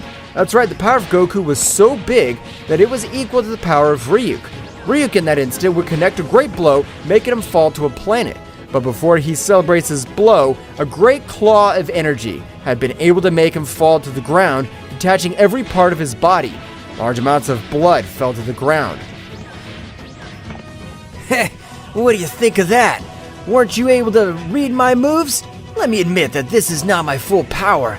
But before I finish you off, I'll show you the power that you'll never achieve, no matter how hard you try. Meanwhile, Whis against Dracoria both seemed to have very even battle, but in each exchange of blows, Whis was injecting celestial energy in Dracoria's spiritual sea. The more the battle went on, the worse Dracoria's body was in worse conditions. What's wrong with me? Why is my body behaving strangely? All the power was to demonstrate in this place. Could it be because of the damage of my body? It doesn't matter, I'll finish with him. Whis would realize that Dracoria was no longer a rival for him, so in that precise moment, he would connect hundreds of blows to Dracoria. Falling to the ground very badly wounded, Whis, in that moment, would throw his great attack, which Dracoria would try to resist it, being impossible. That's right, the power condensed in the attack of Whis was barbarity. For every being you've exterminated, I, the Super Guardian of Universe 7, will exterminate you. The incredible power of Whis had been able to reduce to simple atoms the whole body of Dracoria. At the moment, Whis would notice how Goku is increasing his power in an incredible way. That's right, Goku was accessing his form of King of Everything. Ryuk, when feeling all that power, would be surprised when realizing that it was very similar to the power he had felt months ago. Were you the owner of that power you felt months ago? So you already felt all my power, but on that occasion I wasn't able to control it. Now with all this power, I'll end your pathetic life. Goku with a great speed would give him millions of blows, leaving Ryuk very hurt, who would be very surprised to realize that the owner of all this gigantic power that he felt months ago was that Saiyan. Damn mortal, don't think you'll be able to do anything against me. You don't have the power to finish me off. Ryuk in that instant would begin to absorb all the energy of all the universes, beginning to fill with an incredible power all his body. That's right, Ryuk's body seemed to explode with so much power, but at that moment, Ryuk would channel that power in a great attack. If you want to dodge it, but this whole pathetic multiverse will be blown to pieces, and not even the Zama Dragon will be able to revive them. This power is atomic. Only emerged a being which didn't know it was himself where he was. What's going on? What am I? I can't see anything. What is this immense void? What he didn't know was, until that moment, was that he was an omnipotent being who was going to create everything known as the universe. He would even create a whole multiverse full of different types of life in order to find at some point an individual who could match or surpass the strength of his son called Zeno-sama. In Zeno-sama's palace, 30 million years after the birth of Zeno-sama's father, he introduces himself to his son. Zeno-sama, my son, you've grown strong and apparently you've become very powerful over the centuries. Father, I've always felt that my existence has no purpose. I often get bored. Why did you bring me to life to be bored? 70 million years ago, there was a void from which I was created. As I grew, I developed powers and immeasurable strength. As a result of that, a need was born in me to find a being who could match or surpass your strength, to even equal my own greatness. That's why I created planets, galaxies, universes, and living beings of various species. All this was created just so that I could exist? Yes, my son. Every star, every life form, everything has a purpose. To prepare you to be the supreme god of all that I've created. You're the main reason for all my creation. It's a heavy burden, Father. Why me? Because in you, I see the true potential to rule in this vast cosmos. You are the hope to maintain harmony among the creations that have sprung from my being. You are the missing piece in this cosmic chest. Father, all this that you tell me is an enormous responsibility. I don't know if I'm ready to be able to do it. What if I fail? There is no failure, son. Your very existence is success. Every moment in your life has molded you into the supreme being that you are. I trust you will fulfill your destiny. What about you, Father? What role do you play in all this? My role is to guide you from the shadows, to watch you fulfill your purpose. Finding balance in the universe is a task that requires your leadership. I'll be here, in the darkness, watching you carry out the mission I have given you. I understand, Father. Leave everything in my hands. Thus passed centuries, millennia, in which Zeno-sama was guided by his father to govern the immense multiverse he had created for him, but now convinced of the purpose he had in his life. In the present time, 30 million years after the conversation that Zeno-sama and his father had, in one of the universes created by Father Zeno, on a planet called Earth, Kakarot and Vegeta were training together with Whis and Mirus after having faced very powerful beings. While they were training, the Earth was illuminated by flashes of energy. As Kakarot and Vegeta embark on intense training, Whis and Mirus watch from a distance, assessing the Saiyans' every move as they prepare to rise in their skills. Hey, Vegeta! Remember when we first faced Frieza? That guy was incredibly strong. Yes, Kakarot. It was our first encounter with an enemy of another level. But we cannot forget the cell bug, that creature with cells from all of us. He put us in big trouble with his martial arts tournament. Luckily, your son became strong. Both Saiyans exchanged energy blasts. Each hit and dodge was an echo of their long history of battles. Ah, yes! The first time he showed the teleportation technique. That was amazing! Thanks to Gohan, we were able to defeat him. But then came Majin Buu. That battle was unforgettable. We had to merge to have a chance. The fusion was great, but we also learned about redemption and kindness at that time. Buu became good because of you. As they continue their training, the energy of both Saiyans light up the space. Whis and Mirus watch with interest. Yes, but don't forget about Wirus, that god of destruction who almost wiped out the Earth with a single sneeze. Although in the end, he turned out to be more of a joker than we thought. Yes, I remember when I tried to fight him in my Super Saiyan 3 form. I wasn't at his level, but at least I gave him a fight in my Super Saiyan God form, and that was possible thanks to all of you. That's right, and now we're here, training with Whis and Mirus. We cannot let our guard down, Kakarot. There'll always be bigger challenges. Exactly! Every fight makes us stronger. Let's keep training and bettering ourselves. Of course. We're always one step closer to being the strongest warriors in the universe. The training continues as Kakarot and Vegeta, under the tutelage of Whis and Mirus, strive to reach new levels of power in order to defend the Earth from new and more powerful enemies that may appear with the desire to destroy the planet that welcomed them. While Kakarot and Vegeta were training to overcome their limits, Whis and Mirus encouraged them to keep improving. Very good, Saiyans. Keep it up. Yes, they're very strong, but I don't know if that'll be enough to keep my interest. Suddenly, they feel a dark presence and the whole environment begins to become dark, and a dark, powerful presence fills the place. What's going on, Mr. Whis? Something's not right. I feel an extremely powerful and dark presence. That feeling sounds familiar. Who could it be? The darkness intensifies, and suddenly an opposing figure appears in front of them like a shadowy nebula. Inhabitants of the multiverse, have you missed me? Hello, dear inhabitants of the multiverse. I've come to observe progress of my creations. What? Who is this guy? I don't know, Kakarot, but his presence is overwhelming. No way. What? The figure lingers in a shadowy haze, with the speaker being the father of Zeno-sama, the omnipotent being who created the multiverse. This one appears in all multiverse, where all the warriors were training for future problems. This guy is the father of Zeno-sama, the creator of everything we know of universes beyond our imagination. I didn't think we'd ever see him. Sir, your arrival is unexpected. Forgive the insolence, but to what do we owe you presents? The inclination of Whis and all the angels of different universes is because they have knowledge of who was the father of Zeno-sama. For that reason, they have a great fear and respect for him. I see you've been busy, warriors. You have faced great obstacles throughout your insignificant lives, but this time has come. Are you strong enough? We're always up for a good challenge.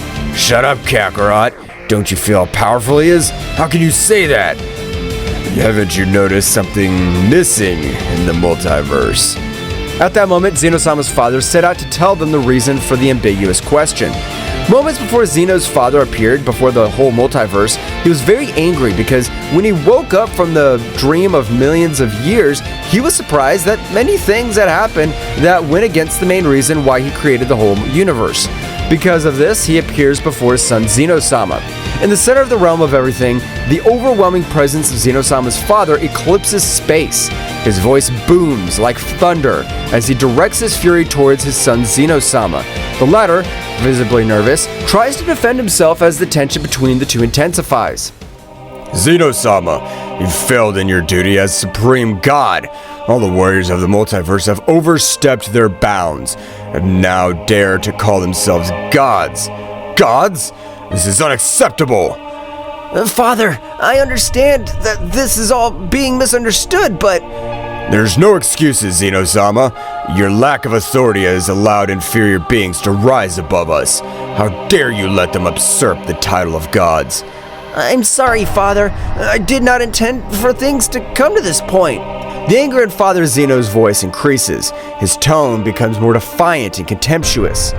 Your intention? Your weakness has sullied the name of our divinity. The only god here is me, and no one else should dare to call himself that. No one! Father, I understand that I'm in your debt, but we can find another way to restore order. Father Zeno's response is an explosion of contempt and fury. You do not deserve the title of God at all. Your weakness has tainted my creation. Because of your incompetence, I must restore the balance, even if it means getting rid of you. What? Father, please don't do it! There's so much I can still learn and improve! I can fix all of this! Zeno-sama's imploration is lost in Father Zeno's cold determination. It is already too late, Zeno. Weakness must be eradicated from existence for true power to prevail. In an instant, Zeno-sama's father unleashes a blast of devastating energy that engulfs Zeno-sama and begins to tear him to shreds as he screams in pain. No, Father, please! Ah! Order has been restored. No one else will dare to challenge my supremacy. I will now take it upon myself to re-establish balance through my creation. In the present day, in front of the terrified warriors, due to what Zeno-sama's father had informed them what had happened to his son Zeno-sama, a being they all adored and feared. You insignificant beings now understand. Because of this, I will destroy all the timelines and universes that exist. I am a divine being, omnipotent, and I can do it. But I will give you a chance to fight for your lives. So I'll organize a tournament in which the strongest warriors of the entire multiverse will participate, so the power will prevail. Earth 2024. What? This can't be true. Do you think we can face something like that, Mr. Piccolo? Oh? We'll have to train a lot physically and, above all, mentally. The idea of a tournament piques his interest, seeing the opportunity to test his own power and perhaps become even stronger. Thraxis Nocturne. Planet sunk in the shadows. A tournament, eh? Well, I'll show that true power is not limited to divine beings. I won't let them destroy our future. I will fight in that tournament and protect my own. A tournament with the strongest warriors, huh? It'll be my chance to show that the Saiyans are not insignificant beings. We will see who is truly divine in this tournament. My empire will prevail. A competition between the strongest. Interesting. I was showed that the Metacoolers are superior in all universes. Nigerian, a world with perpetually cloudy skies where storms of dark energy lash the surface. Father, this tournament will be the perfect occasion to show you that my power surpasses yours. Perfect. I'll show my true power and wreak havoc in every corner of the multiverse. Destruction in a tournament. What a magnificent combination. I will be the ultimate warrior and subdue all under my rule. Let's fight. This tournament will be my stage to demonstrate the power I've obtained. Dracoria, homeworld of the humanoid dragon warriors and the descendants. The threat of destruction is overwhelming. My fire may not be enough to face its dark omnipotence. A shadow that threatens to destroy everything. My ability to manipulate the darkness may not be enough. Even with my swordsmanship, facing an omnipotent divine being will be an unparalleled challenge. This divine being has the power to destroy everything I love. My fire will be my defense. A divine threat. My control over thunderstorms will be enough. This will be a challenge like never before. After seeing the various emotions and thoughts of the main participants of the tournament, Zeno-sama's father begins to explain the rules of this supposed tournament. Minimal beings. The rules are simple. The tournament will be to the death. It'll be held in a timeless space where the laws of time and physics are temporarily suspended. The only way to eliminate an opponent is to make his heart stop. It is by killing him. There's no other way. In this tournament, it is either you or your rival. There's no limits on the use of skills. You must unleash your full potential without restriction, so as not to be destroyed in the process. I'll be the one who will watch over the whole process. The participant who wins will have the joy of facing me, putting his life and the life of his universe at stake. But I'm a PS deity, and I will bring him the opportunity to have a divine power similar to mine for a determined time. If he does not take the advantage of it, he will have to accept the consequences. In spite of the uncertainty that the warriors have in front of what the father of Zeno-sama has said, some are excited and others are worried. Wow, this sounds exciting! A tournament with fighters from all universes. It's gonna be great! Why should we trust this tournament to be fair? By killing them? So I can fight to the best of my ability. But killing beings that are just fighting for their lives is not nice. I hope everything I've said has been clear to everyone. The only rule is that you have to kill your opponent so that they don't kill you. I want to make that clear. You will have to kill your opponent. The way we will check if you're worthy of calling yourselves gods. Father Zeno disappears and everything returns to normal. You can see Kakarot's excited about the new enemy that is seen. It is very powerful. Vegeta, scared and worried about his family, angry with Kakarot. Wow, that guy's incredibly strong. I'm excited to fight him in the next tournament. Excited? Do you realize what's at stake, Kakarot? The enemy is dangerous, and we can't just underestimate him. But Vegeta, that guy has awesome power. It's gonna be the best fight of our lives. This is not a game, Kakarot. Do you realize that we're putting our families and the entire universe at risk? I know it's serious, Vegeta, but it's also a chance to get better. Besides, Zeno-sama's father is excited about this. I can't believe you're so carefree. My family's in danger and you're excited about a fight. I'm not saying I'm not serious, Vegeta, but when an opportunity presents itself to measure our power, I can't resist. You always think about the fight, don't you? Sometimes I wish you had a little more responsibility. Vegeta, I understand that you're worried about Bulma and Trunks, but trust that we can protect them. I don't like the idea of someone else deciding about our lives. I understand, Vegeta, but do you really think we can ignore this opportunity? I'm not going to lose my family over a fight, but I also know that I can't stop you from getting excited about the battle. At that moment, the tension between Kakarot and Vegeta is palpable as they prepare to face the new enemy. While Kakarot is filled with excitement for the fight, Vegeta faces the situation with a mixture of fear and determination. Thus, the training of the entire multiverse for the survival of their species began. From the moment on, the most powerful warriors of all the universes began to train with greater intensity in order to save their universes and timelines. After having communicated with the entire multiverse from the realm of everything, the father of Zeno-sama would observe everything from a crystal screen, that the warriors were getting stronger and stronger. He sent his shadow warriors to slow down the process of them. But what is this feeling that stirs my supreme being? A mixture of fascination and disdain. It's inevitable that mortals yearn for more, that they aspire to surpass their boundaries. Yet some of these warriors are reaching levels I cannot allow. Their power threatens the balance I've established.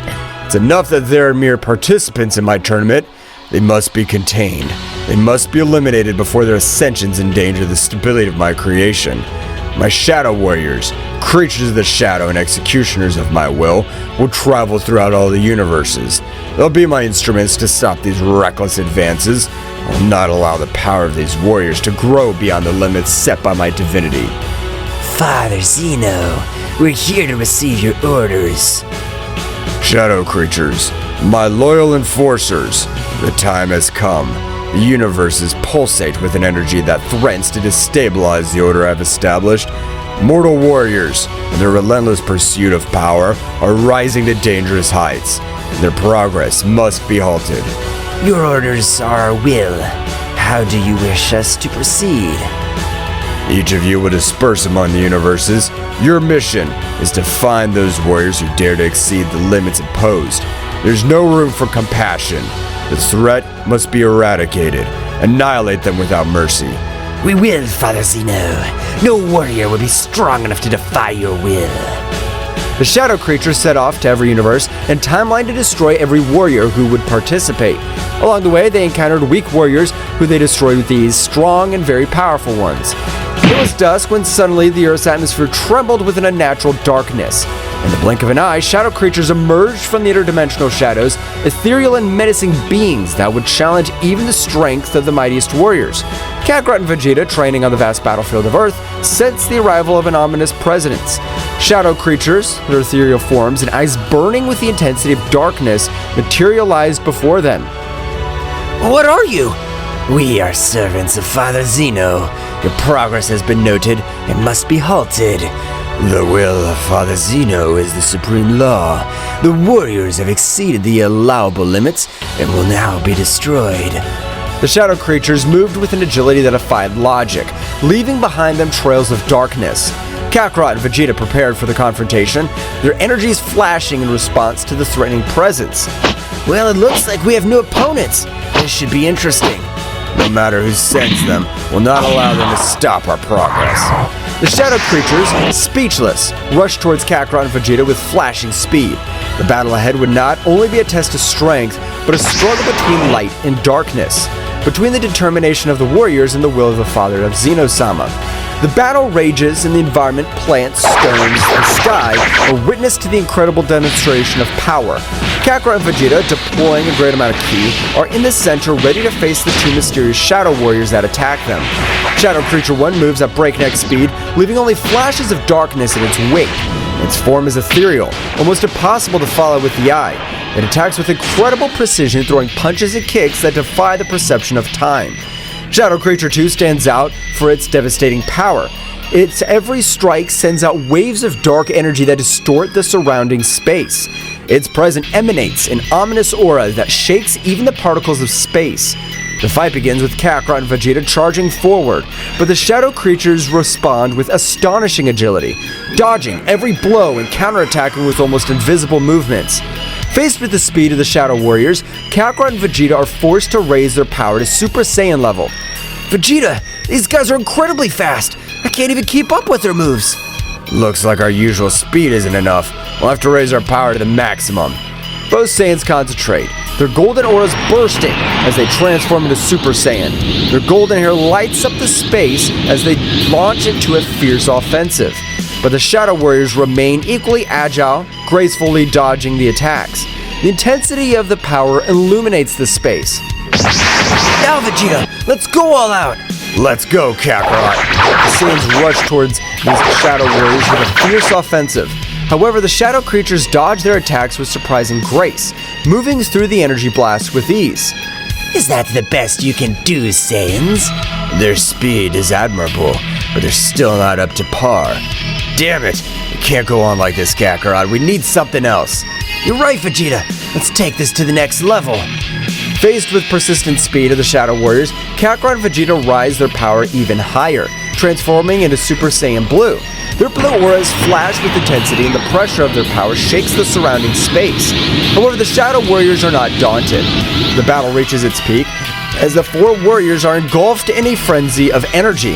Kakarot launches his attack called Kamehameha, and Vegeta launches his final flash attack, but the Shadow Warriors respond with counterattacks that defy the laws of physics. Then the clash of these powerful attacks causes an immense explosion. At the precise moment that both Saiyan warriors, the shadow creatures, collided their attacks, the explosion resulting from the collision of the attacks left a crater on the battlefield, while a dense smoke obscured the view. Amidst the haze, Goku with a serious but confident expression, and Vegeta, also with a confident expression of having destroyed the shadow creatures with his attacks, stood on guard, ready to face whatever emerged from this smoke. Suddenly, as soon as the smoke dissipated from the battlefield, the shadowy creatures emerged unharmed. floating in the air with an even more intense presence. Their forms twisted, revealing an even darker and more powerful transformation. Now with eyes glowing with a more intense light, the shadow creatures uttered a great malevolent laugh and moved towards Goku and Vegeta with renowned ferocity. The sky was covered with dark clouds and lightning intermittently illuminated the scene. The creatures, once scattered, began to converge into a chaotic mass. Their bodies intertwined and merged, creating a monstrous entity that emanated a dark and malevolent aura. The fusion of the creatures was completed with a loud roar, and before Goku and Vegeta emerged, a nightmarish creature. The fused creature had a grotesque figure, with twisted limbs and glowing eyes filled with evil. Its body was enveloped in a halo of dark energy, which distorted the space around it. The ground shook with every step he took, and the waves of evil energy generated chaos on the battlefield. Goku and Vegeta exchanged determined glances. They knew they faced an unprecedented threat. The fusion of the creatures had given rise to a being of incredible power and speed. Goku frowned, clenching his fists, while Vegeta gave a cocky grin. Kakarot, looks like things have become interesting. I didn't expect to have to face something like this. Yes, Vegeta. This creature's no joke. We're gonna have to give it our all. Both warriors raised their ki to the maximum, surrounding themselves with an intense golden and blue aura. Their hair stood on end and the earth trembled under the pressure of their combined power. The fused creature responded with a guttural laugh and advanced towards them with great strides. Come on, Vegeta. Let's attack together and put an end to this. For once, Kakarot, I agree. The battle reached its climax as Goku and Vegeta, enveloped in their golden and blue auras, launched themselves towards the fused creature. Every punch and burst of energy echoed through the air, creating a spectacle of flashes and booms. The creature, however, was not easy to defeat. Its agility and strength were astounding, dodging the Saiyan's attacks with ease. Vegeta, we need to find an opening in its defense. Focus! I know, Kakarot, but this thing's fast. The fused creature responded with a ripping attack, sending the Saiyans flying across the battlefield. Goku and Vegeta, however, quickly recovered and stood up with renewed determination. We can't underestimate this thing. Come on, Vegeta, let's attack together. All right, Kakarot, together we'll defeat it. Goku nodded and they concentrated their energies into an amazing combined attack. A brilliant flash of light and blue light materialized in their hands, growing with each second. The fused creature, seeing the imminent threat, tried to counterattack, but it was too late. Kame! Ah! Final Flash!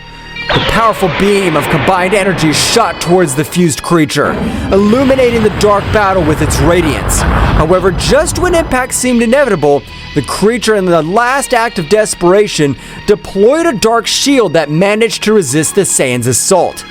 The result explosion sent Goku and Vegeta flying backwards, returning them to their base form, leaving them dazed and severely injured on the ground.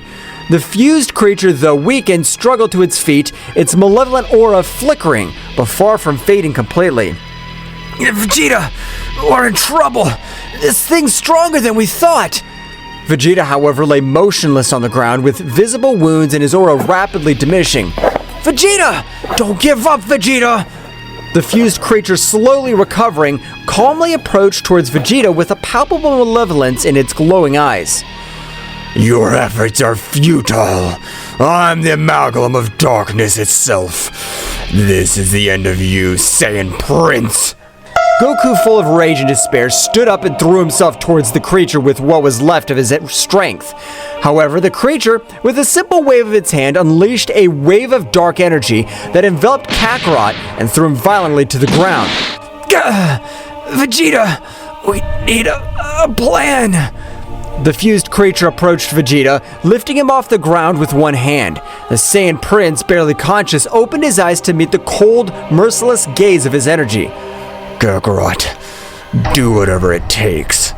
The fused creature, with a contemptuous gesture, threw Vegeta back to the ground, leaving him on the verge of death. The battle, which had begun with hope, now became bleaker than ever. With his partner down and his own strength waning, Kakarot faced a strength that seemed insurmountable. Goku, sensing the desperation of the situation, recalled the hermit seeds he carried with him. The moment the fused creature came speeding towards him, Goku managed to dodge that blow swiftly, approached Vegeta and handed him one of the valuable seeds. Vegeta, eat this! It'll give you the energy to keep fighting! At the same time, Goku also consumed one of the seeds. Vegeta, barely conscious, accepted the seed and consumed it urgently. The Hermit Seed acted quickly, healing Vegeta's wounds and restoring his life energy. Flashes of golden light surrounded the Saiyan Prince. As he stood up, his eyes were gaining determination. Kakarot, don't underestimate me. I can keep fighting. Fine, Vegeta, but we need something else to defeat this creature. Do you remember the fusion technique?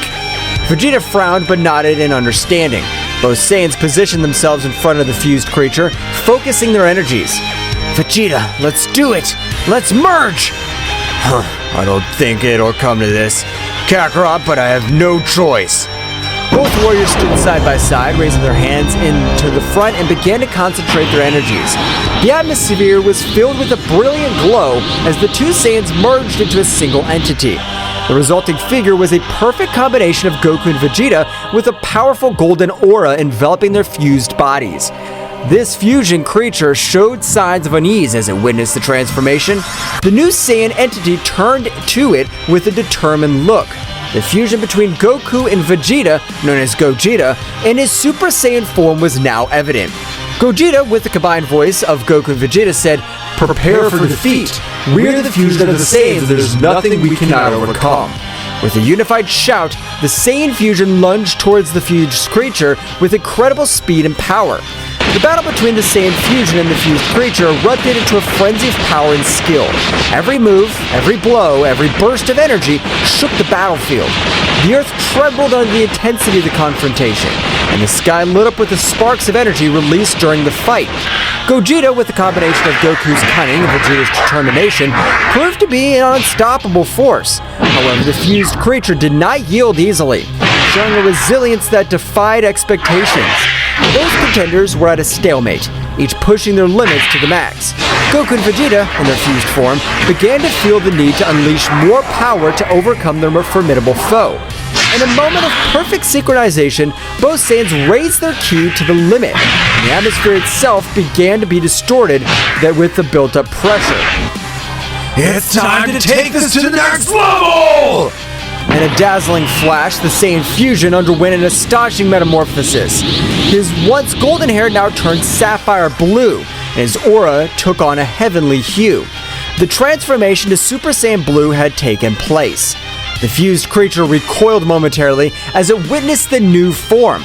Shocked by the magnitude of the power unleashed, however, the Saiyan fusion showed no mercy and lunged towards with dizzying speed. Prepare for true Saiyan strength! The attacks and counterattacks reached a speed that defied perception.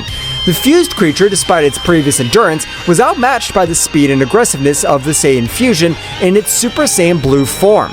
The battle had not yet come to an end. In a final attempt to resist, the fused creature unleashed its own dark power, enveloping the Saiyan fusion in a spiral of chaotic energy. Gogeta, in response, concentrated his energy to the maximum in an act of rage. Let's go farther! The energy surrounding the Saiyan fusion intensified and exploded in a dazzling burst. The bright blue aura became more intense, and the power of the Saiyan fusion increased to unimaginable levels.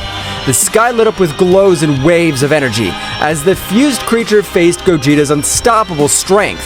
However, in an unexpected twist, the creature began to build up a dark and sinister energy, revealing a hidden power. Your resistance is impressive, Saiyans, but you have not seen my true potential. The fused creature transformed, its fusion distorting further. A black aura filled with malevolence surrounded its body as its eyes glowed with terrifying intensity. What the hell is it doing? The fused creature, now imbued with a new dark power, lunged at Gogeta with surprising speed. Despite Gogeta's formidable strength in his Super Saiyan Blue form, the fused creature seemed to be able to anticipate even more.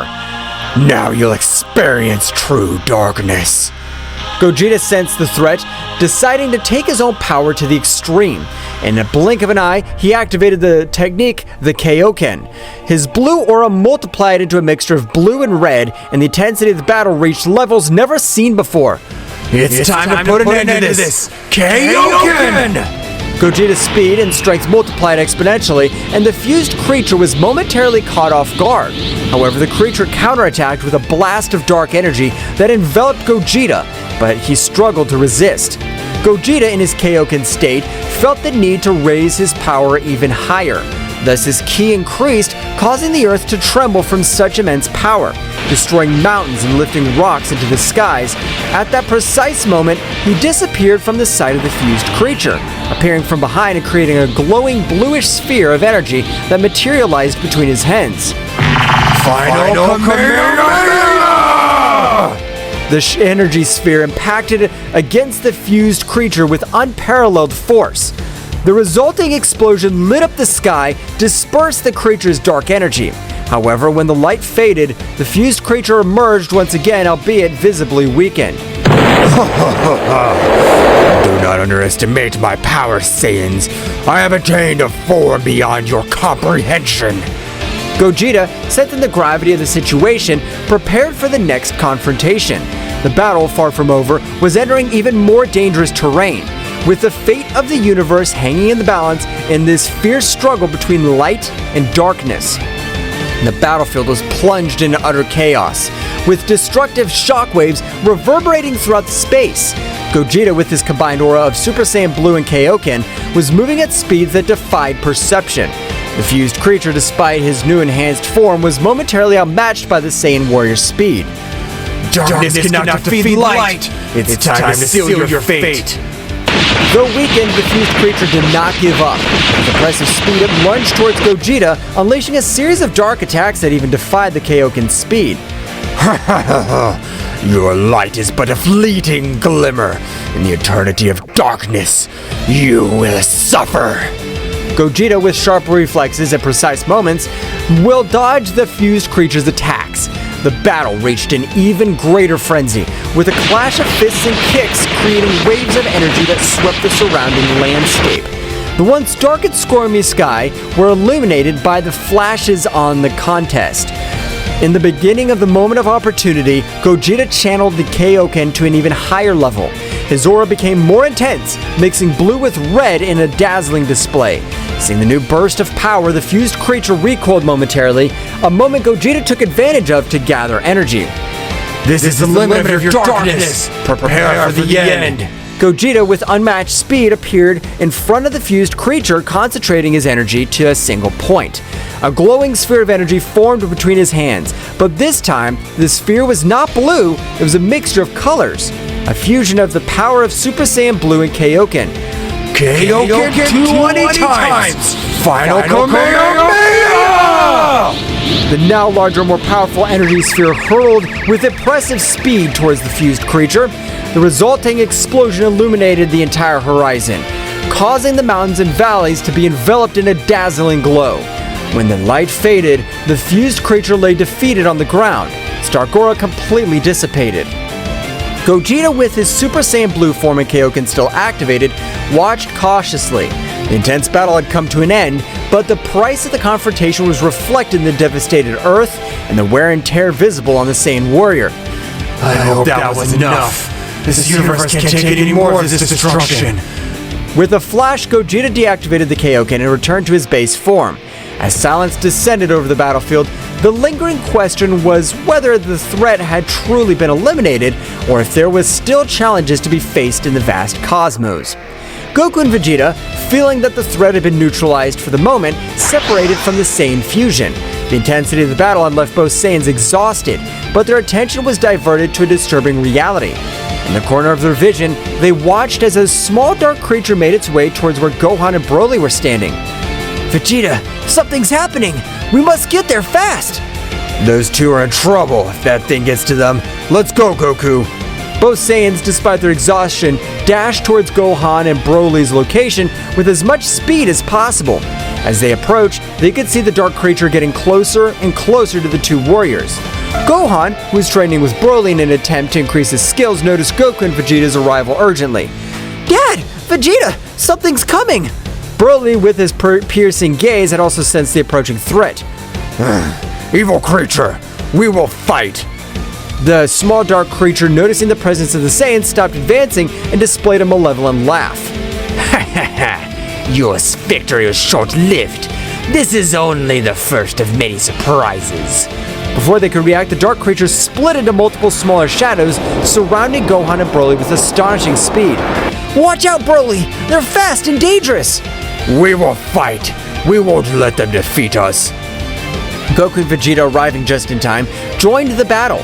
The battle became a chaotic dance of blows and explosions as the Saiyans fought the dark shadows that multiplied endlessly. Let's finish this quickly. Gohan, Broly, stay strong. Got it, Vegeta! Broly, unleashing his titanic power, emitted a wave of energy that temporarily dispersed the dark shadows. However, the dark creature, in a final act of desperation, merged back into a larger, more powerful form. My shadows cannot be so easily defeated.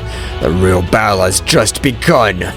The shadow creature, now strengthened and more menacing than ever, faced the four Saiyan warriors with palpable malevolence. Gohan, Broly, Goku, and Vegeta moved into battle stance, facing the shadow creature with determination. Come on, guys! Let's work together and put an end to this menace once and for all! Broly growled in agreement, his power emanating from him with an imposing force. Goku and Vegeta, despite their earlier exhaustion, raised their energies ready for the battle ahead. The shadow creature, with a sinister laugh, lunged towards them with surprising speed. The Saiyans responded with a coordinated assault, launching energy blasts and performing combo attacks. However, the shadow creature was agile and dodged their attacks with ease. We can't let this thing get away. Concentrate on attacking together. You're right, Vegeta! If we fight them as a team, we can overcome anything! The four Saiyans synchronized their movements, attacking in harmony. Broly unloaded titanic blows. Gohan used his agility and advanced techniques, while Goku and Vegeta coordinated their energies to create a combined assault. Despite their efforts, the shadow creature proved to be resilient and adaptable. It defended with cunning and counterattacked with fury. In a moment of tension, the shadow creature unleashed a dark glow that enveloped its form, transforming to an even more powerful and monstrous version. It's getting stronger again! It doesn't matter. I'll destroy it. The battle intensified as the shadow creature, in its enhanced form, launched waves of dark energy and unleashed more devastating attacks. The Saiyans, however, did not back down. Despite the gravity of the situation, their determination burned stronger than ever.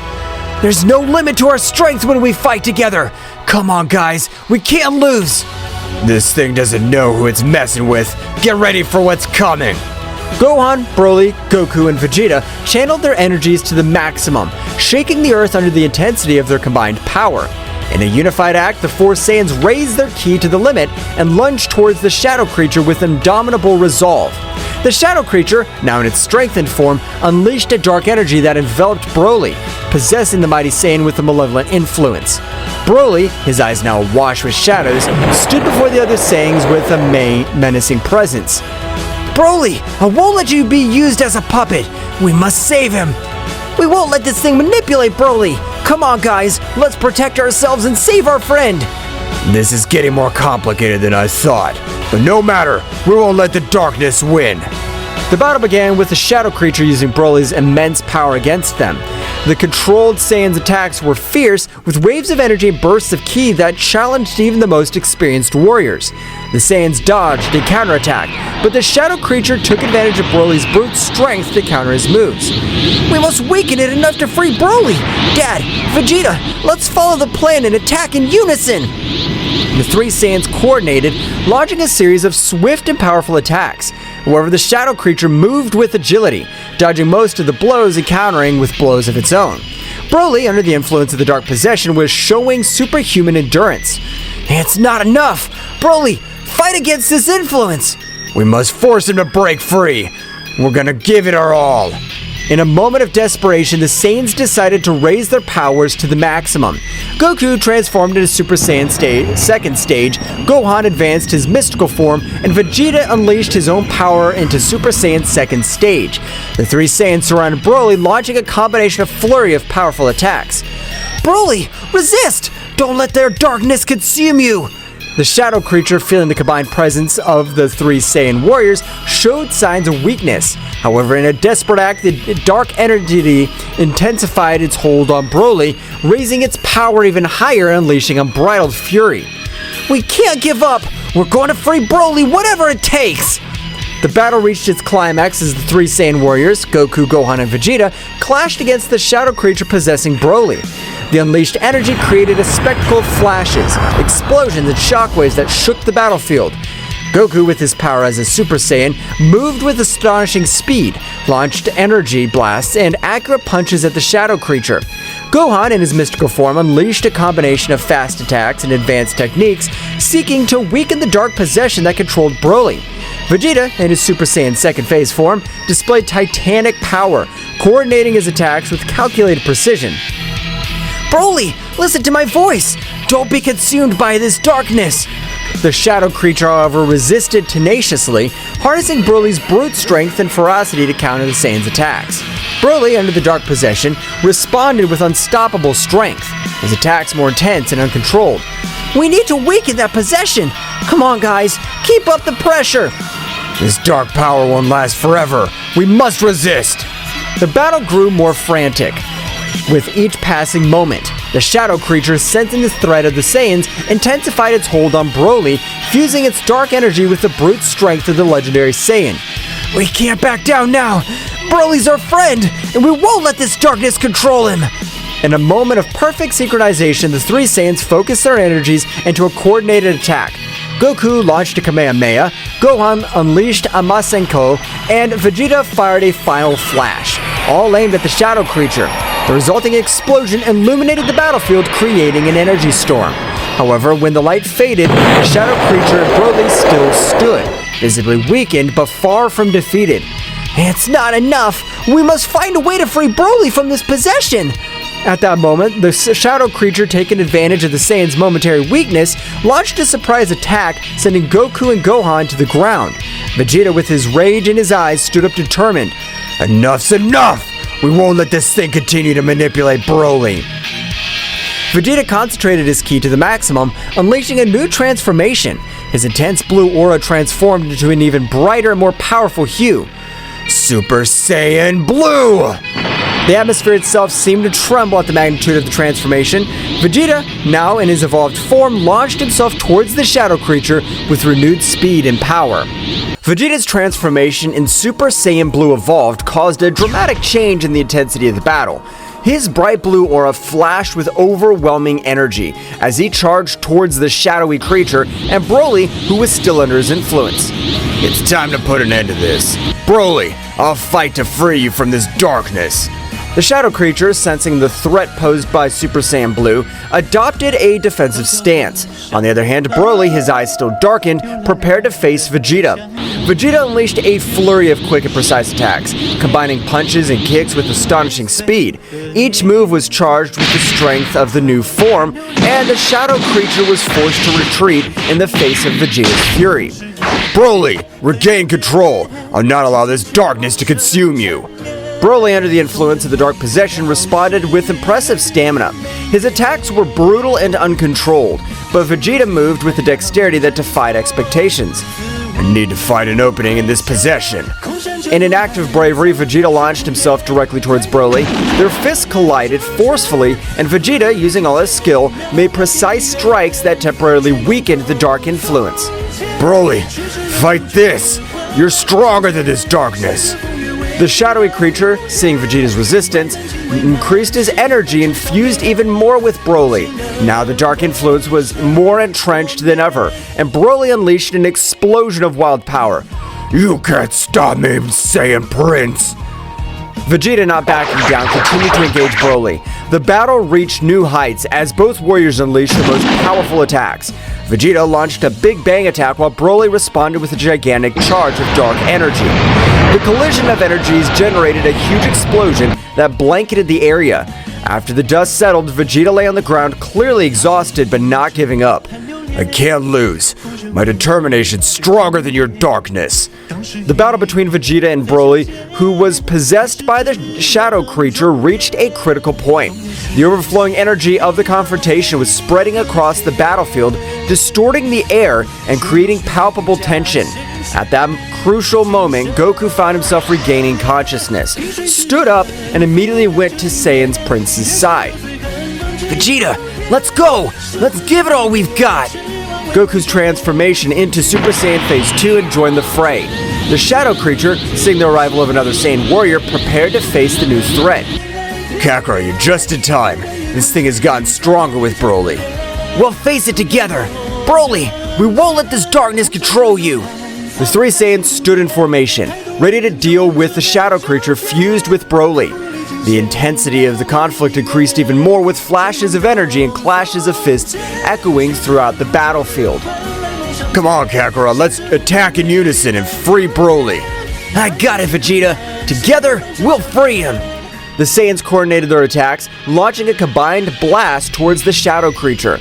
Despite their efforts, Broly's dark possession was still resisting, fueled by the brute strength of the legendary Saiyan. Broly, under the influence of the shadow creature, unleashed an uncontrolled fury. His attacks were unpredictable and devastating, putting the Saiyans on the defensive. Goku, Vegeta, and the shadow creature continued to exchange energy blasts and powerful blows. Vegeta, we must break that possession! We can't let Broly fall into darkness! Roger that, Kakarot. Let's keep attacking together.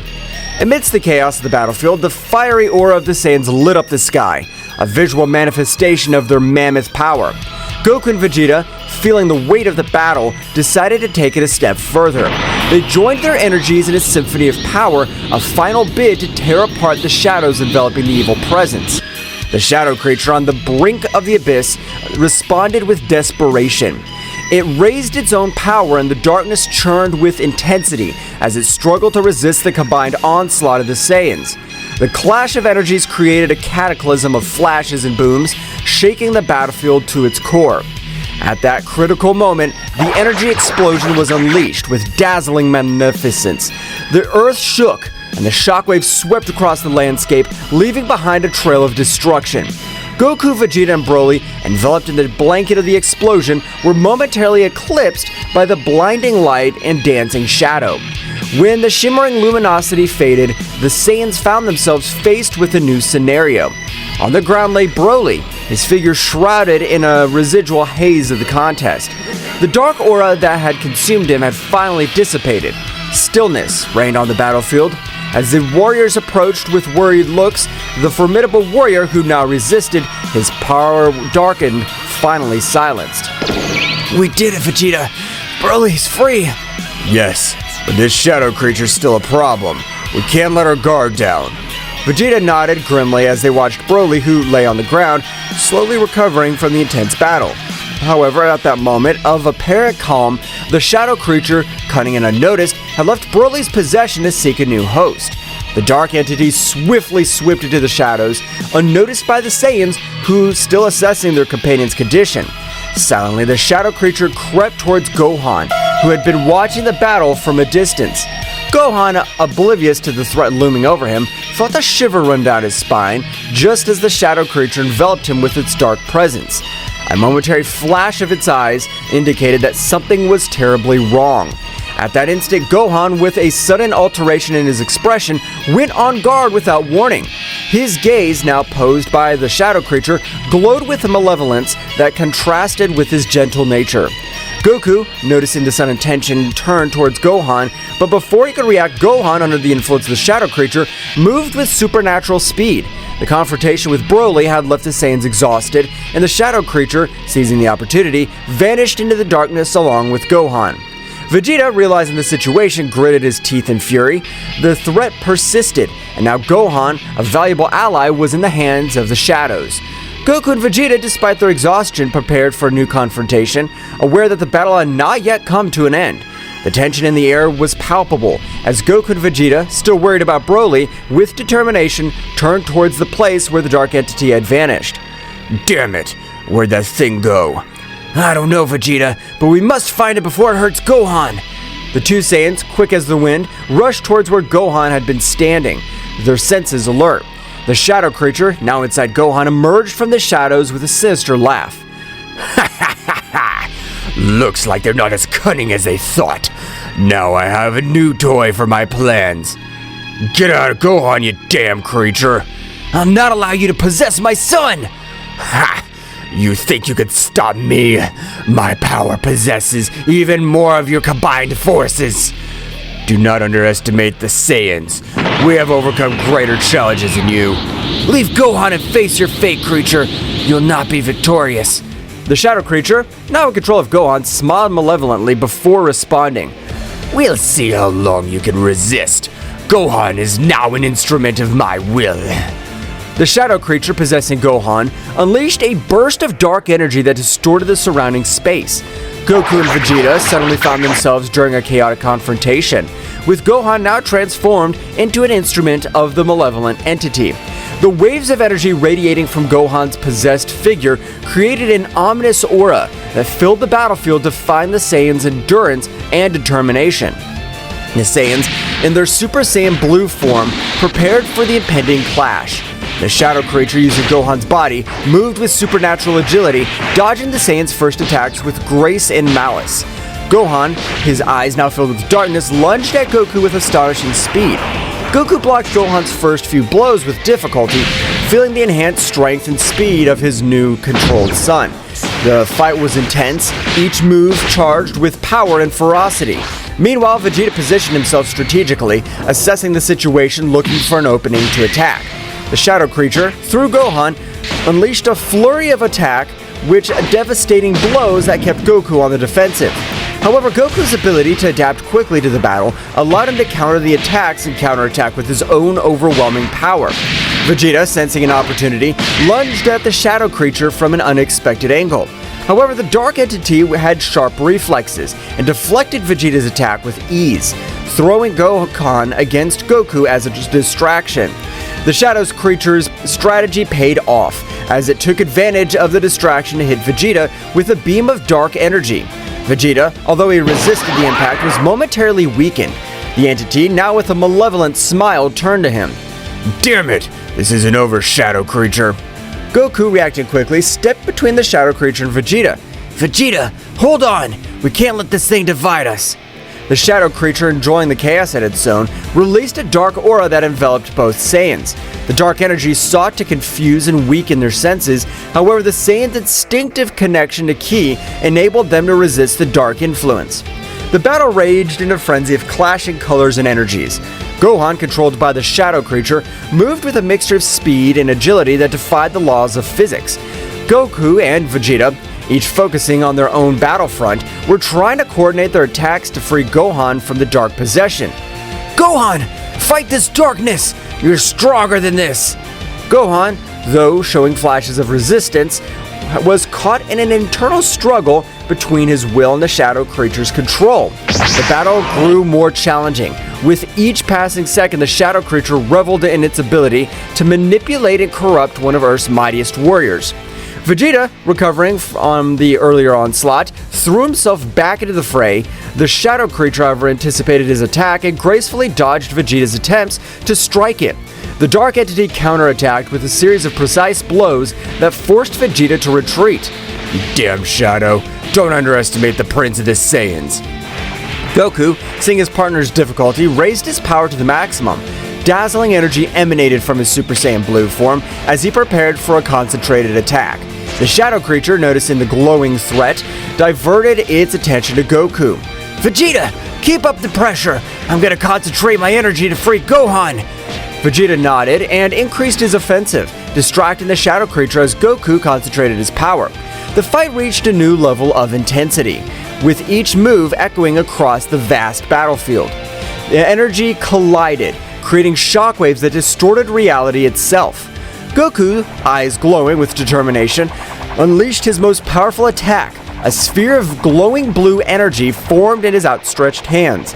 Charged with the combined strength of the Saiyans, the spear grew in size and the power as Goku had held it in place.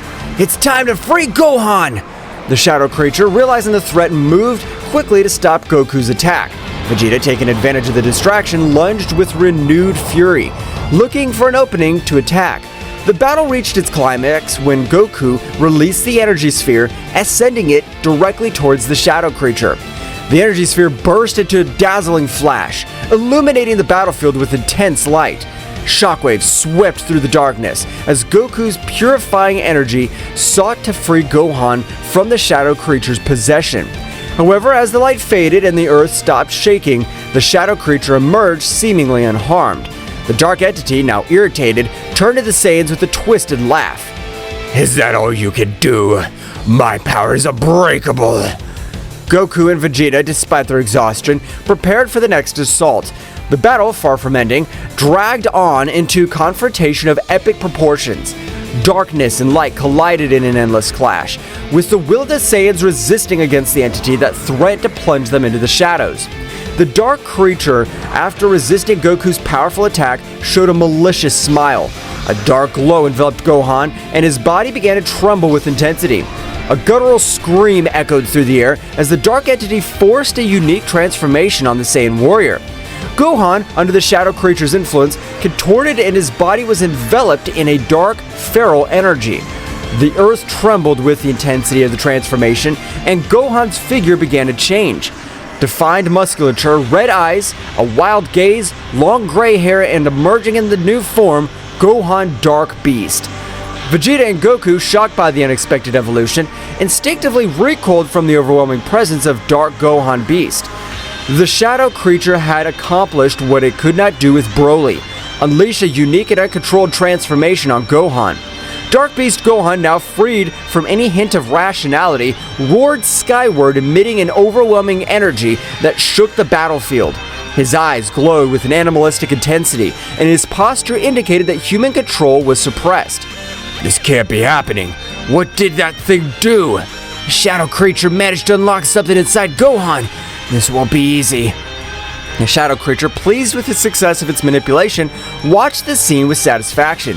Now, witness my true power, the Saiyan Beast Warrior. How do you plan to stop him? Dark Beast Gohan let out a deafening roar and lunged towards Vegeta with impressive speed. Dark Beast Gohan's attacks were ferociously savage, his brute strength and speed surpassing even Broly's most rampaging transformation. Vegeta, using his speed and agility, dodged Dark Beast Gohan's first attacks. However, the Saiyan Beast Warrior's ferocity was unpredictable, and Vegeta was forced to deploy all his skill to stay out of range of the devastating attacks. Goku, assessing the situation, transformed into Super Saiyan Blue and rushed to Vegeta's aid. The two Saiyans fought in tactical coordination, looking to open an opportunity to counter Gohan's savage new form.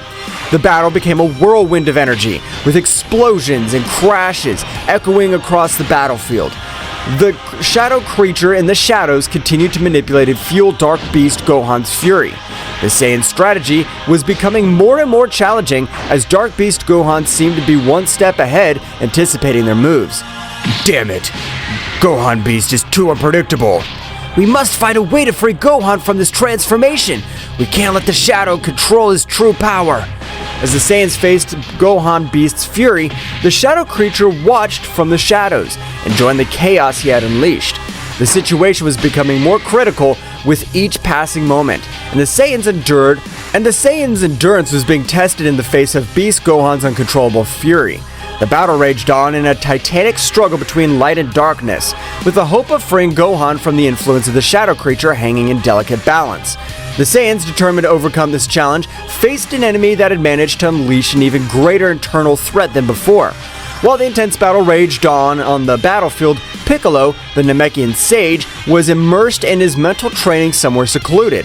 His concentration was so deep that he could feel an abrupt shift in ki, a disturbance that reverberated through space and time.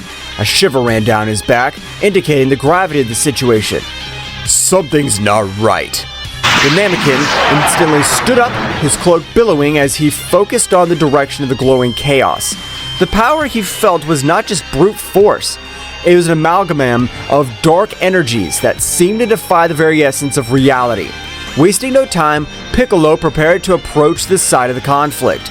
Back on the battlefield, Goku and Vegeta fought valiantly against Dark Beast Gohan, who moved with uncontrollable ferocity under the influence of the shadow creature. The dark entity, sensing Piccolo's arrival, smirked. Looks like we have a new guest. This just gets more interesting. Goku and Vegeta focused on Gohan Beast, noticing Piccolo's presence as he appeared on the battlefield with a serenity that contrasted with the surrounding chaos. What happened here? What have you done with Gohan? That shadow thing possessed Gohan and transformed it into a wild beast. We can't free Gohan this way! The shadow creature manipulates his power in unimaginable ways! Dark Beast Gohan, noticing Piccolo's arrival, turned to him with wild eyes. The shadow creature, enjoying the chaos, prepared for the next act of this heartbreaking play. Welcome, Piccolo. You're just in time to witness the inevitable downfall of these Saiyans. Don't underestimate the Saiyans or my determination. I'm here to free Gohan. The Namekian braced himself for the confrontation, deploying his ki with an intensity that made it clear he would not be a mere spectator in this battle. Dark Beast Gohan, fueled by the shadowy influence, roared and lunged towards Piccolo with a speed that defied all logic. The battle became even more chaotic with Piccolo's entrance. His movements were precise and calculated, contrasting with the wild ferocity of Dark Beast Gohan. Goku and Vegeta, aware of Piccolo's strategic skill, adjusted their approach to coordinate their attacks with the Namekian. Meanwhile, the shadow creature watched the battle with a Machiavellian smile, enjoying the confrontation between the forces of light and shadow. The dark entity was determined to prove that its influence was insurmountable. The fight unfolded in a whirlwind of colliding energies, with Piccolo demonstrating his tactical and strategic prowess.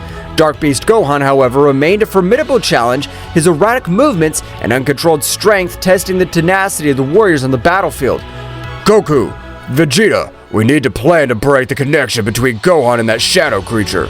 You're right, Piccolo. We need to attack from different fronts and destabilize that connection. I'll take care of keeping Beast Gohan busy.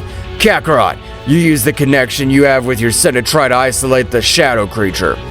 Goku and Vegeta, coordinating their efforts with Piccolo's strategic expertise, went on the assault. Piccolo used his wisdom to be able to devise a way to get Dark Beast Gohan out of said possession, while Vegeta unleashed his fury with calculated attacks to keep the beast at bay. As the battle continued, the shadow creature began to feel the pressure of the combined strategy of the Saiyans and Piccolo. The connection between Gohan and the dark entity was under threat, and the shadow creature, despite its confidence, was beginning to show signs of concern. The battle was far from over, but the warriors' resilience was growing stronger in the face of the adversity that loomed over them.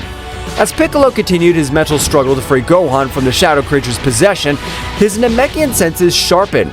Keen perception led him to identify a small shadow leech clinging to Dark Beast Gohan's lower neck, a detail that had not been evident in Broly's previous possession due to his long hair covering that region. That's it! The key in this little shadow leech on his neck. We must eliminate it to free Gohan. Piccolo's revelation attracted the attention of Vegeta and Goku on the physical battlefield. Vegeta, upon hearing this, turned his gaze to the back of Gohan Beast's dark neck and noticed the presence of the Shadow Leech. A Shadow Leech? That explains why we couldn't free Broly this way. How do we eliminate it without harming Gohan? As Piccolo struggled to maintain his mental connection, he analyzed this situation and came up with a strategy. If we attack the Shadow Leech directly, we might harm Gohan in the process. We need a precise way to eliminate it without endangering his life. So what's the plan, Piccolo? Goku, you've mastered Ultra Instinct, but you can only maintain it for a few seconds. We need to take advantage of those brief moments to distract Dark Beast Gohan and allow you to get close enough to destroy the Shadow Leech. Understood, Piccolo. I'll do my best. But how do we make sure Beast Gohan doesn't attack while Kakarot's approaching? That's the tricky part. We need to keep Gohan busy and distracted. Vegeta, your attacks must be precise and constant, keeping his attention on you. I will, but Kakarot, don't make me regret this. The battle resumed with renowned intensity. Vegeta went on the offensive, attacking Gohan Dark Beast with a series of swift and powerful blows. Gohan responded with ferocity, but Vegeta maintained agile, dodging his attacks while keeping the savage Saiyan warrior's attention. At that moment, Goku concentrated, channeling Ultra Instinct. An aura of flickering energy surrounded him as he activated the powerful transformation. His speed increased exponentially, allowing him to easily dodge Dark Beast Gohan's attacks. Now, Goku, now's your chance. Goku in his Ultra Instinct state moved with superhuman speed towards Gohan's rear. The shadow creature, still focused on the fierce confrontation with Vegeta, did not notice Goku's approach. This is my chance to end this! With pinpoint accuracy, Goku reached out his hand and touched the small shadow leech on Gohan's neck. The leech, upon being touched by the Ultra Instinct energy, began to fade, emitting a dark screech before dissolving completely. Dark Beast Gohan, losing connection with the Shadow Leech, shook violently, as if releasing himself from a trance. Vegeta, noticing the change, cautiously stepped back as Goku returned to his normal state. What happened? Kakarot seems to have found a way to free you from that thing. It was risky, but it worked. Well done, Goku, but don't let your guard down. This shadow creature might have more tricks up its sleeve. The immediate threat had been neutralized. The shadow creature, watching from the shadows, moving away unnoticed by the Saiyan warriors, was not about to give up, so the shadow creature set out to return to its master. After the terrifying moment that the Z warriors had experienced, Goku and Vegeta realized that Beerus and Whis were not on Earth. They had disappeared just moments before the shadow creatures appeared on Earth. This is because Daishinkan discovered that Zeno-sama had been killed by his father and immediately summoned all the angels and gods of destruction. In the majestic realm of all, Daishinkan, the High Priest, summoned all the angels and gods of destruction of the existing universes. The atmosphere in the hall was unusually tense, and concern was reflected in the faces of those present. Daishinkan, with his usual calmness, prepared to share the disturbing truth he had discovered. Angels and gods of destruction, the time has come to face a powerful truth. Zeno-sama, our beloved king of all, has been slain. Silence fell over the hall. The angels and the gods of destruction exchanged looks of disbelief and dismay. No one expected that such a tragedy could occur, especially at the hands of someone so powerful. My investigation revealed that the one responsible for this abominable act was Zeno-sama's own father. The news resounded like a somber echo in the room. Everyone present processed the shocking revelation. The omnipresent figure of Zeno-sama, the supreme deity, had been shattered by his own protagonist. Mohito, Sidra's angel, spoke in a worried voice.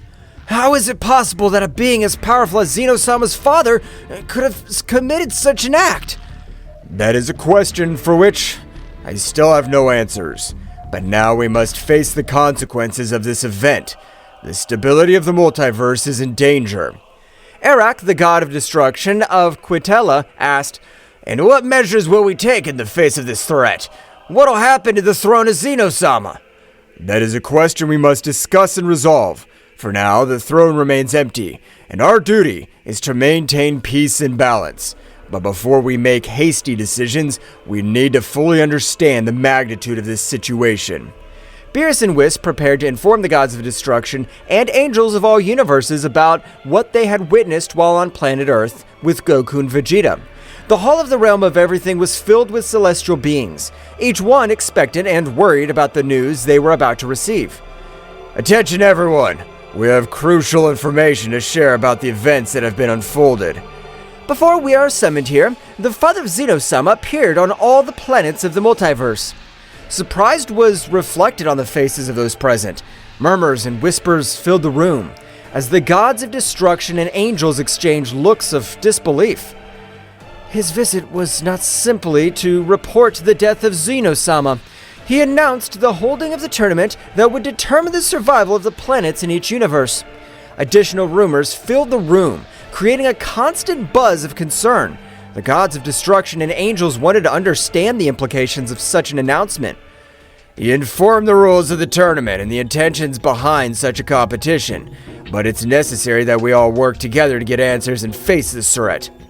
It is time to join forces and overcome this crisis. The fate of our universes is at stake.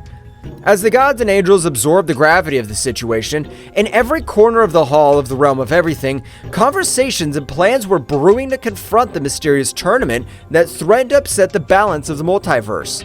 Uncertainty hung in the air, but the determination of the divine beings was determined to face the unknown that lay ahead. In the Hall of Everything, Daishinkan, the High Priest, sensed the imminent arrival of extremely powerful entities heading for the different planets of the multiverse. His face reflected seriousness as he prepared to inform all the angels and gods of destruction present of the coming threat. Gods and angels of destruction, The time has come to face a new and challenging threat. Entities of great power are headed towards the planets of our universes, and their goal seems to be a direct confrontation with the strongest warriors of each world. The expressions of those present became serious. Aware of the gravity of the situation, Daishinkan continued with determination. It's crucial that we move quickly to protect the strongest warriors of each planet, regardless of which universe they belong to. The threat we face does not respect universal boundaries, and we must act with unity to preserve the balance. Vados, the Angel of Champa, raised his hand. How do you plan for us to move, Daishinkan? We each have responsibilities in our universes. I understand the complexity of this situation, but the magnitude of this threat requires immediate action. I suggest that every angel and god of destruction move to the planets threatened by this unknown force. We must prevent the strongest warriors from being defeated before we can fully understand our enemies. Sounds like a sensible plan, Daishinkan. If we all work together, we can protect our warriors and gain more information about these powerful entities. Each angel and god of destruction nodded in agreement, accepting the need to act immediately. They moved quickly to the various planets, casting aside universal barriers in a joint effort to safeguard the multiverse. May the wisdom and power of each of you guide this effort. Let us not underestimate this new threat. Our duty is to protect the existence of our universes. With those words, the angels and gods of destruction dispersed, leaving the Hall of All in preparation to face a challenge that transcended universal boundaries and demanded the collaboration of all divine beings.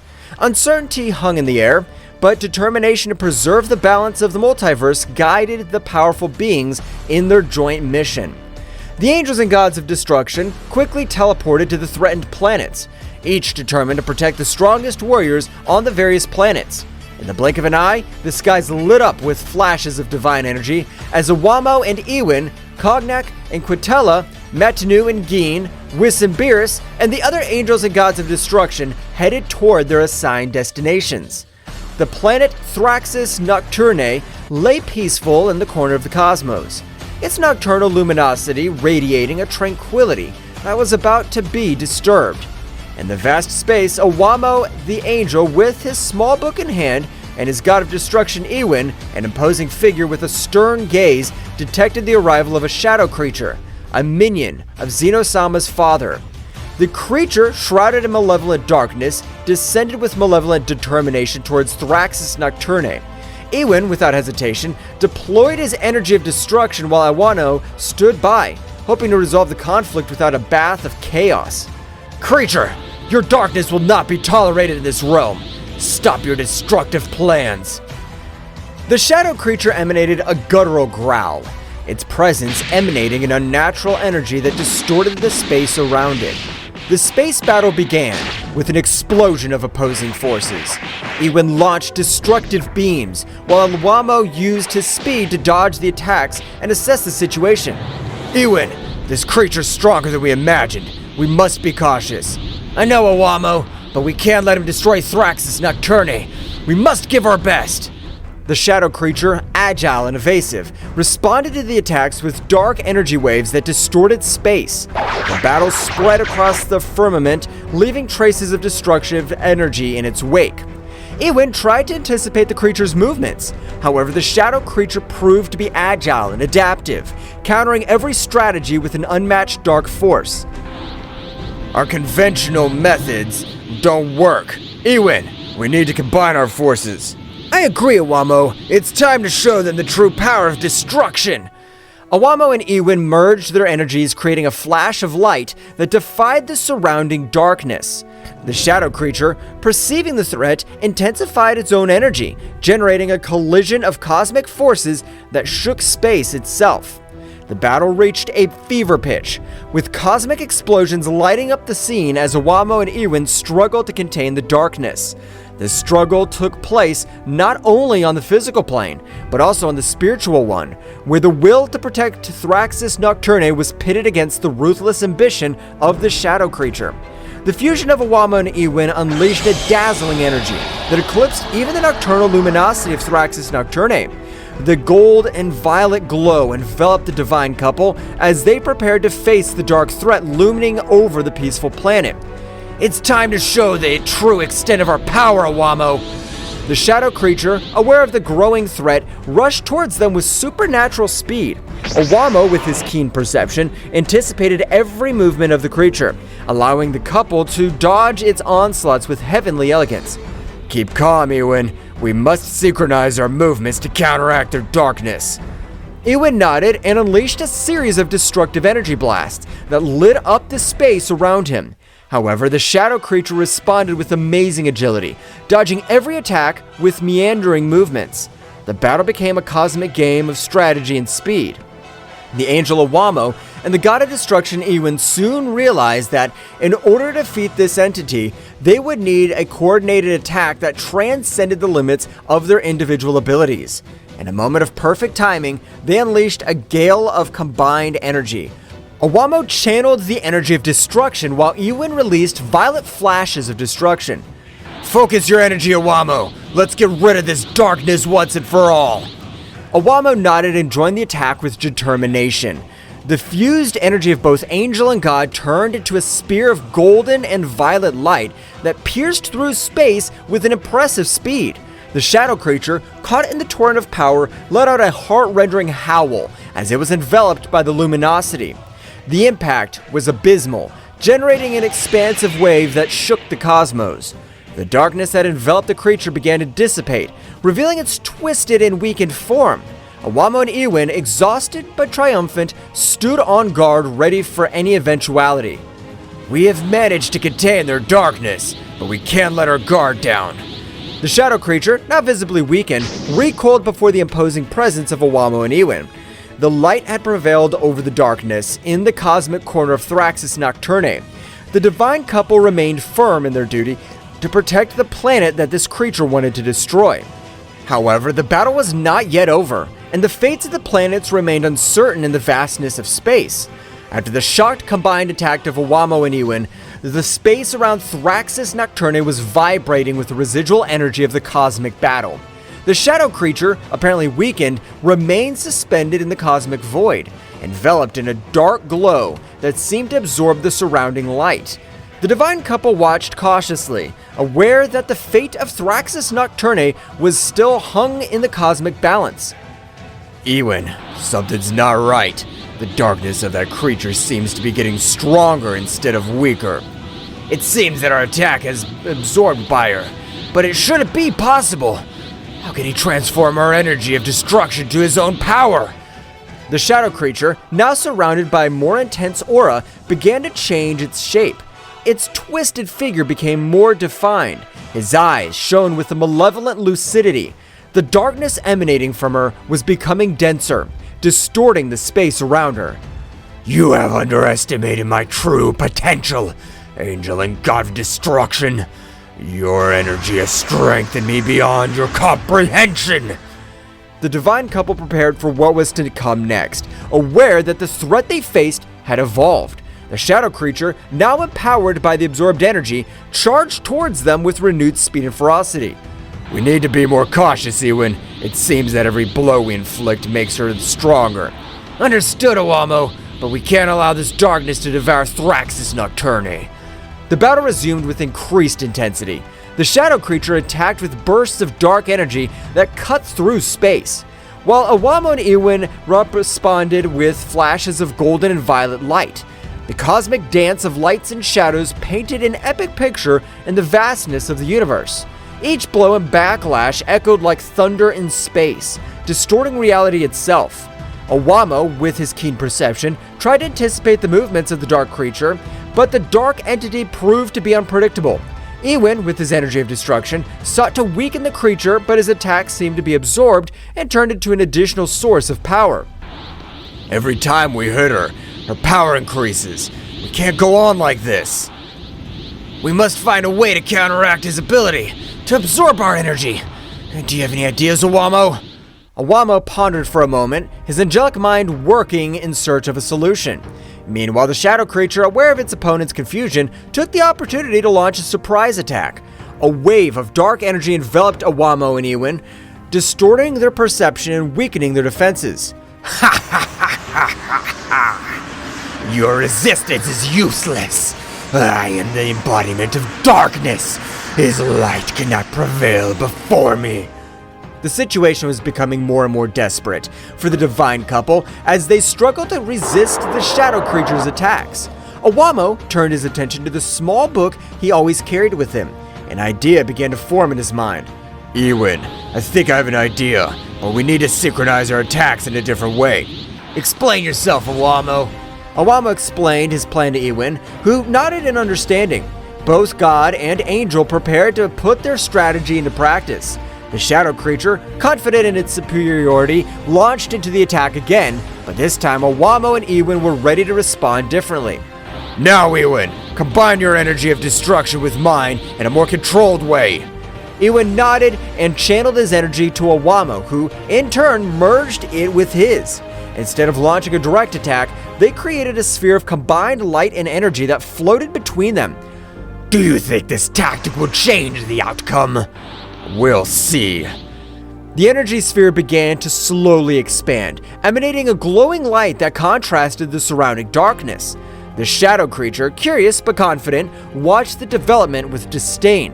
The fused power is not only destructive, but it also has properties that counteract its absorption capacity. The combined energy sphere, now reaching its maximum expansion, released a wave of light and energy that enveloped the shadow creature. This time, instead of absorbing the power, the darkness that characterized her began to dissipate. What is this? My power should not be weakened. We create an energy that goes beyond destruction and creation, one that neutralizes the darkness that you're trying to absorb. The shadow creature, weakened by Awamo and Ewin's strategic counterattack, retreated as the combined energy sphere continued to exert its effect.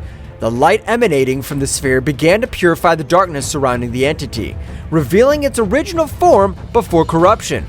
It seems our tactic's working, but we must make sure we contain it completely.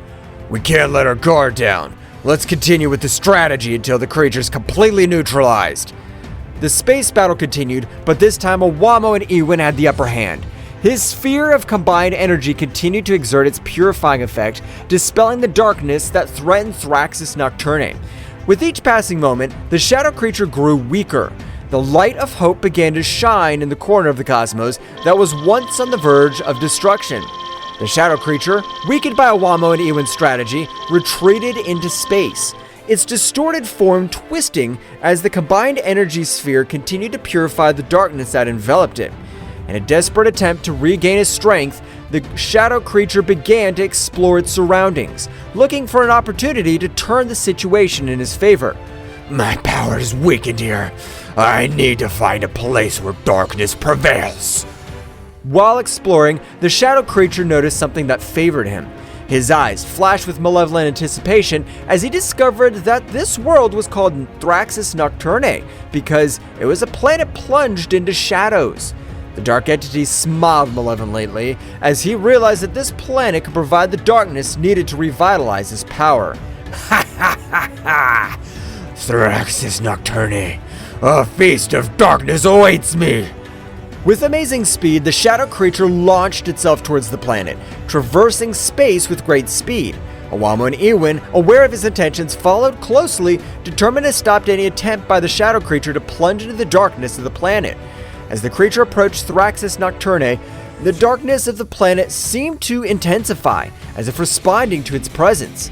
The planet's nighttime atmosphere shone with a faint luminosity, offering a fascinating contrast to the surrounding stars. Ewin, we must prevent the creature from being filled with dark power. If she succeeds, it'll be even more difficult to stop her. Understood, Awamo. We'll not allow the darkness of this planet to fall into the hands of that entity. The shadow creature descended on Thraxis Nocturne with a terrifying impetus.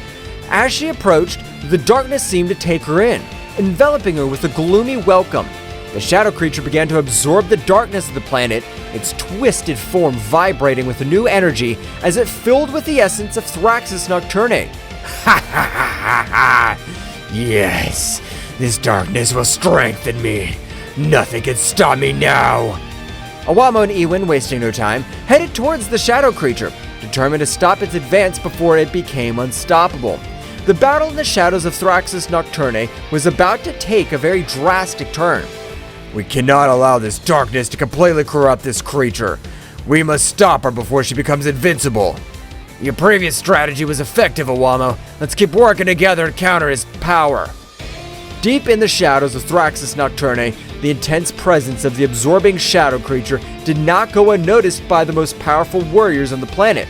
Turles, Bardock, Raditz, Frieza, and his brother Cooler felt the darkness increasing around them and, with a mixture of amazement and concern, headed toward the epicenter of the threat.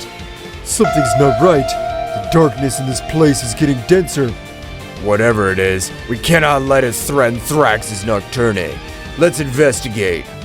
The warriors moved nimbly across the gloomy terrain, advancing towards the source of the darkness. As they got closer, the atmosphere became heavier, as if the shadow itself wanted to resist their advance. The darkness is different. I feel a strange pressure. I'm not afraid of the dark, but this is unusual. Cooler, stay alert. Understood, Frieza. Let's find out what's going on. Suddenly, a wave of dark energy erupted before them, revealing the shadow creature that was absorbing the darkness of the planet. His twisted figure and malevolent aura were as evident as the threat he posed to Thraxus Nocturne. Warriors of this planet, his darkness feeds me. Soon I will be unstoppable. We won't let you destroy Thraxus Nocturne. Get ready, creature. The warriors went on the attack, each unleashing their unique power against the dark entity. Turles unleashed his evil aura, releasing bursts of destructive energy. Bardock channeled his Saiyan fury into powerful blows, while Raditz and Cooler coordinated their attacks to create a symphony of destruction. Frieza intensifying the struggle. This creature doesn't know who he's up against. Your resistance is useless. Each blow only increases my power. The shadow creature, powered by the darkness of Thraxus Nocturne, absorbed attacks with defiant ease. Each impact seemed to strengthen rather than weaken it, plunging the warriors into the disturbing reality that they were facing an enemy that fed on its own darkness. It's not working. He's getting stronger and stronger. We need to change our strategy. We can't let it absorb all the darkness on the planet. While the warriors struggled to find an effective strategy, the shadow creature, with its distorted laughter, continued to absorb the darkness, becoming more and more powerful. The Battle of Thraxus Nocturne's survival was at its most critical, and the warriors knew that they had to find a solution before the dark entity became invincible. The dark aura released by the shadow creature enveloped the warriors of Thraxus Nocturne, gradually weakening them. The warriors struggled to stay on their feet as the entity's malevolent energy infiltrated their bodies, obscuring their vital forces. This is it.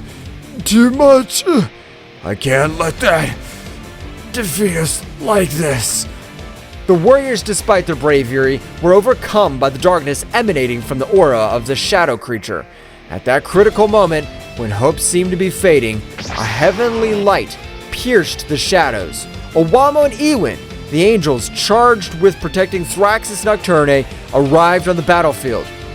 The darkness emanating from this creature is breathtaking. We cannot allow it to take over this planet. Time to show these warriors how to fight true darkness. The angel spread his wings, and together with the god of destruction, they advanced towards the shadow creature, his presence radiating a luminosity that defied the malevolent nature of the dark aura. As it approached, the dark entities sensed the arrival of divine beings and turned to face the new threat. Ha ha ha ha! More insignificant beings. His light will be devoured by my darkness. Don't underestimate the power of light. Darkness cannot resist the true essence of creation. Awamo extended his hand, and a purifying light enveloped the battlefield, counteracting the dark effect of the creature's aura. Ewin, on the other hand, deployed the energy of destruction, creating a perfect balance between light and darkness. The shadow creature, for the first time, felt the pressure of forces that it could not easily absorb or resist. The conflict took a turn, and the battle became more intense as the angel and god of destruction faced the dark entity with a unique combination of light and destruction. The real struggle starts now. We'll protect Thraxus Nocturne from the darkness you represent. The fight between the angels and the shadow creature reached impressive levels, with bursts of energy illuminating the dark planet of Thraxis Nocturne. Meanwhile, the warriors, freed from the debilitating effects of the dark aura, watched the fight, hoping that their planet would not be destroyed. In the dark skies of Thraxis Nocturne, the stage was transformed into a cosmic battlefield, where divine light and malevolent darkness collided in an epic confrontation. Owamo and Ewin, the guardians of this planet, displayed their celestial power with a grace and precision that defied description. The glow of the purifying light emanating from Ewin and Owamo spread across the space, illuminating the shadows that the shadow creature was trying to grasp. Ewin and Owamo's every move was a ballet of divine energy, as they gracefully dodged the dark attacks encountered with unstoppable force. Owamo's wings shone with a resplendent light, like stars in the night, as he invoked the very essence of creation to repel the dark forces rising up against him. By his side, Ewin radiated an imposing presence, with his penetrating gaze fixed on the creature as it defying the darkness itself. The shadow creature, on the other hand, was fighting with an impressive ferocity, trying to resist the overwhelming power of Ewin and Owamo. Their dark attacks were launched like ravenous shadows, seeking to consume the divine light that surrounded them. However, every attack was countered by the impenetrable force of Ewin and Owamo, who remained firm in their purpose to protect the planet. The clash between light and darkness created a symphony of cosmic energy, with flashes of light and bursts of energy illuminating the firmament. The light will always prevail over the darkness. Your power is formidable, but it cannot resist the purity of creation. You can't stop me. I'm the very embodiment of darkness. Darkness can be powerful, but the real strength lies in balance, and we represent that balance. Ewin and Owamo continued to deploy their energy with amazing precision, creating light barriers that repelled the attacks of the shadow creature. Every movement of Ewin and Owamo was imbued with a divine elegance and grace, while the creature struggled with a desperate ferocity. Our mission is to protect the harmony of the universe, and that includes protecting this planet from your darkness. You can't stop me. I'm inevitable. The shadow creature launched waves of dark energy, but Ewin and Owamo easily repelled them, maintaining an opposing presence in the midst of battle. Every blow of Ewin and Owamo resonated with the force of creation, while the creature struggled more and more desperately. The darkness can be a challenge, but our determination's unwavering. We'll not let you destroy this planet. Your power may be formidable, but it cannot equal the eternal light of the universe. The battle continued with Ewin and Owamo and the shadow creature facing off in an epic clash between light and dark. In the midst of the struggle, Father Zeno silently watched from his kingdom, perceived the magnitude of the conflict. With an imperceptible gesture, he decided to intervene, taking Ewin and Owamo to a mental plane where they could confront the shadow creature in a terrain beyond the physical. In a flash of dazzling light, Owamo and Ewin were transported to an ethereal realm, where the laws of the universe twisted and blurred. Where are we, Ewin? We have entered the realm of the mind, a place where reality is molded according to the will of the observer. Here the real battle be fought in the deepest corners of our being. While Owamo and Ewin were transported to a mental plane by Father Zeno, the shadow creature continued its fierce assault against the warriors of Thraxis Nocturne. Turles, Bardock, Raditz, Frieza, and Cooler, the most powerful warriors on the planet, rose up against the darkness that threatened to consume their home. The shadow creature, imbued with a dark and malevolent aura, hovered over them with an overwhelming presence. He distorted his energy, enveloping everything around him, tearing reality itself apart, and threatening to plunge the planet into an abyss of chaos. We won't let you destroy our home, shadow monster. We, the warriors of Thraxis Nocturne, are not afraid of the dark. We have faced much greater dangers than you, creature. We will fight together to protect our world. The shadow creature launched a powerful dark attack towards the warriors, but they responded with relentless ferocity. Turles, his eyes shining with determination, unleashed a shower of destructive energy, summoning the very essence of nature to channel it in a torrent of energetic attacks. Their powerful attacks cut through the darkness with devastating precision, creating dazzling explosions that lit up the planet's night sky. Bardock, with his fiery ki and indomitable spirit, channeled his energy into a powerful attack. His fists were burning with a searing intensity as he launched a concentrated burst of energy towards the shadow creature, challenging its strength with its own. Bardock's attack resonated with the determination of an invincible warrior, willing to give everything for the protection of his world. Raditz and Cooler, united in battle, joined in a coordinated assault on the shadow creature. With fluid and coordinated movements, they launched bursts of energy from different angles, creating a barrier of attacks that surrounded their enemy. The shadow creature struggled to defend itself against the combined onslaught of the two powerful warriors, but its resistance was challenged by the determination and skill of Raditz and Cooler.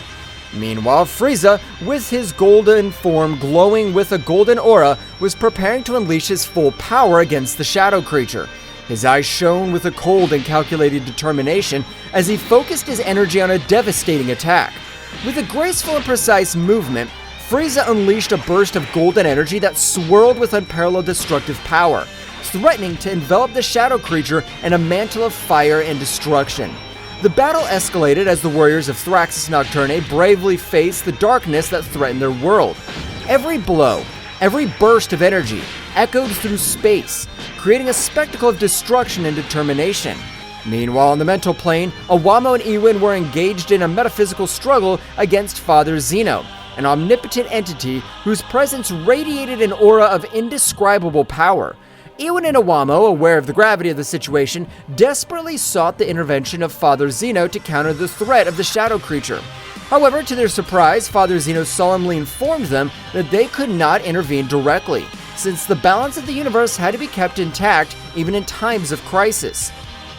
Awamo and Ewin, although unhappy with Father Zeno's decision, understood the importance of respecting the laws of the cosmos. With determination, they plunged even deeper into the metaphysical struggle, using all their ingenuity and power to find a solution to the crisis unfolding in Thraxus Nocturne. As a confrontation on the mental plane reached its climax, Awamo and Ewin found themselves face to face with the imposing Father Zeno. His figure radiated an indisputable authority, but also an aura of mystery that aroused restlessness in the Ewin and Awamo. Awamo, with his usual serenity, broke the tense silence that filled the ethereal space. "Father Zeno," he began in a firm but respectful tone, "could it be you that... were you the one who sent the shadow creatures to destroy the planets?" Father Zeno, with an unflappable expression, nodded slowly. "I did it for the good of the universe," he replied calmly. Although his voice resonated with a power that shook Ewin and Awamo, sometimes drastic measures must be taken to preserve the cosmic balance. Ewin, with a flash of indignation in his eyes, could not contain himself anymore. "But that doesn't justify the chaos and destruction you've unleashed!" he exclaimed, his voice echoing with unshakable determination. "There are other ways to restore balance without resorting to violence and darkness." Father Zeno observed the god of destruction and his angel with a penetrating gaze, as if he were evaluating their words and their posture. "Your compassion is admirable, but sometimes it's necessary to sacrifice a few pieces to save the entire board," he said in an enigmatic tone. Awamo and Ewin exchanged determined glances. Although they respected Father Zeno's authority, they knew that they had to follow their own principles and convictions. With courage, they prepared to challenge the omnipotent being in front of them, willing to fight for what they believed was right, even if it meant facing the divinity itself. The air on the mental plane was charged with tension, as Awamo and Ewin prepared to face Father Zeno. Their divine auras collided in a show of titanic forces, as Ewin and Awamo prepared to challenge the supreme being in front of them. Awamo, with his heavenly book in hand, looked at Father Zeno with determination. "Father Zeno, although we respect your authority, we cannot allow you to continue with this destruction," he stated firmly. "We'll fight for peace and balance in the universe, even if it means standing up to you." Father Zeno, with an impenetrable calm, nodded in recognition. "Your courage is admirable, but you will not be able to stop me," he replied calmly. "The fate of the universe is in my hands, and I'll do whatever it takes to preserve its balance." Without further words, the battle began with a burst of divine energy. Awamo unleashed his celestial power, summoning rays of light that he threw against Father Zeno, while Ewin threw waves of energy with determination. However, Father Zeno showed impressive resilience, deflecting every attack with surprising ease. The fight went on for what seemed like an eternity, with Ewin and Iwamo and Father Zeno trading punches and counterpunches in a cosmic dance of power and skill. Every movement was imbued with a supernatural force, while the mental plane trembled under the intensity of his conflict. However, as time passed, Iwamo and Ewin began to feel the weight of their opponent. Father Zeno's power was overwhelming, and every blow Ewin and Iwamo received weakened them even more. Despite their bravery and determination, it seemed that they were fighting against an impossible-to-defeat force.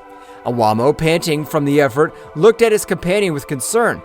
"Ewin, we can't go on like this," he admitted sincerely. "Father Zeno's too powerful for us." Ewin, though exhausted, nodded determinedly. "I know, Iwamo, but we can't give up," he replied firmly. "We must keep fighting, for Thraxus Nocturne, and for all beings in the universe."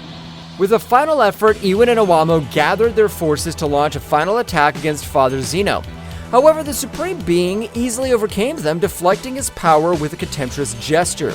Father Zeno looked at Ewin and Iwamo with a mixture of admiration and regret. "They're brave, but their struggle has come to an end," he solemnly declared. "Accept your defeat and let fate take its course." With a resigned sigh, Iwamo and Ewin surrendered to Father Zeno's overwhelming strength. Although they had fought with all their heart and soul, they knew that they could not defeat the Supreme Being in front of them. Father Zeno, with a compassionate look, looked at them benevolently. "Rest now, my brave creations," he said gently. "His bravery will be remembered throughout the universe." Father Zeno, with an unflappable expression, extended his hand towards the exhausted Ewin and Iwamo. In an instant, a powerful burst of cosmic energy emanated from his palm, enveloping Iwamo and Ewin in a dazzling radiance. Ewin and Iwamo screamed in agony as Father Zeno's energy enveloped them, feeling every fiber of their being torn apart under the relentless power of the Supreme Being. Their bodies, imbued with divine light, were slowly consumed in the maelstrom of energy, fading little by little into the aether of the cosmos. Iwamo and Ewin fought with all their might to resist the cataclysm that engulfed them, but it was useless. The power of Father Zeno surpassed them in every respect, and they were soon reduced to mere shadows of their former glory. With the last gasp, Iwamo and Ewin exploded, leaving body parts all over the mental space, dissipating into cosmic nothingness while their essence merged with the universe. At that precise moment, we return to the earthly plane, where the fierce battle between the most powerful warriors of Thraxus Nocturne and the shadow creature was reaching its climax.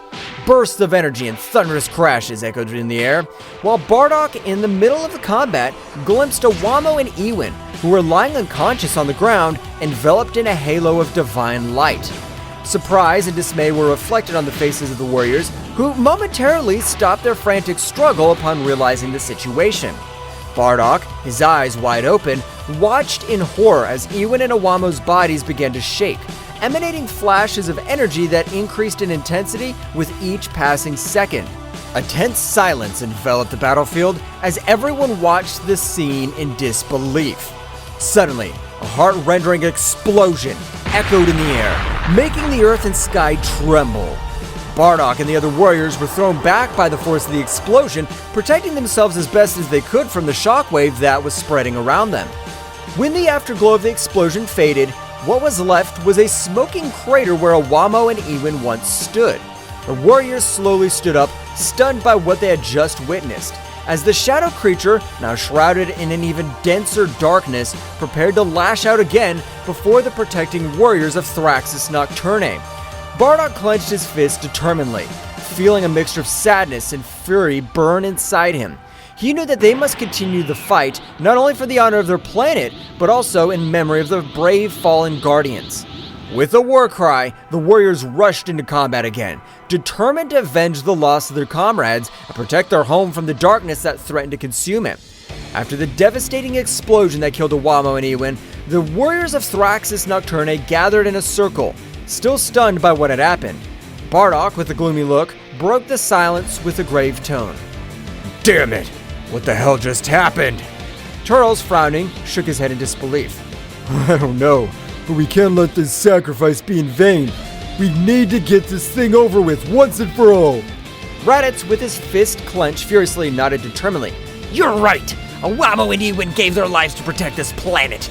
We cannot disappoint his sacrifice. Frieza, with his usual impassive expression, spoke in a cold and calculated tone.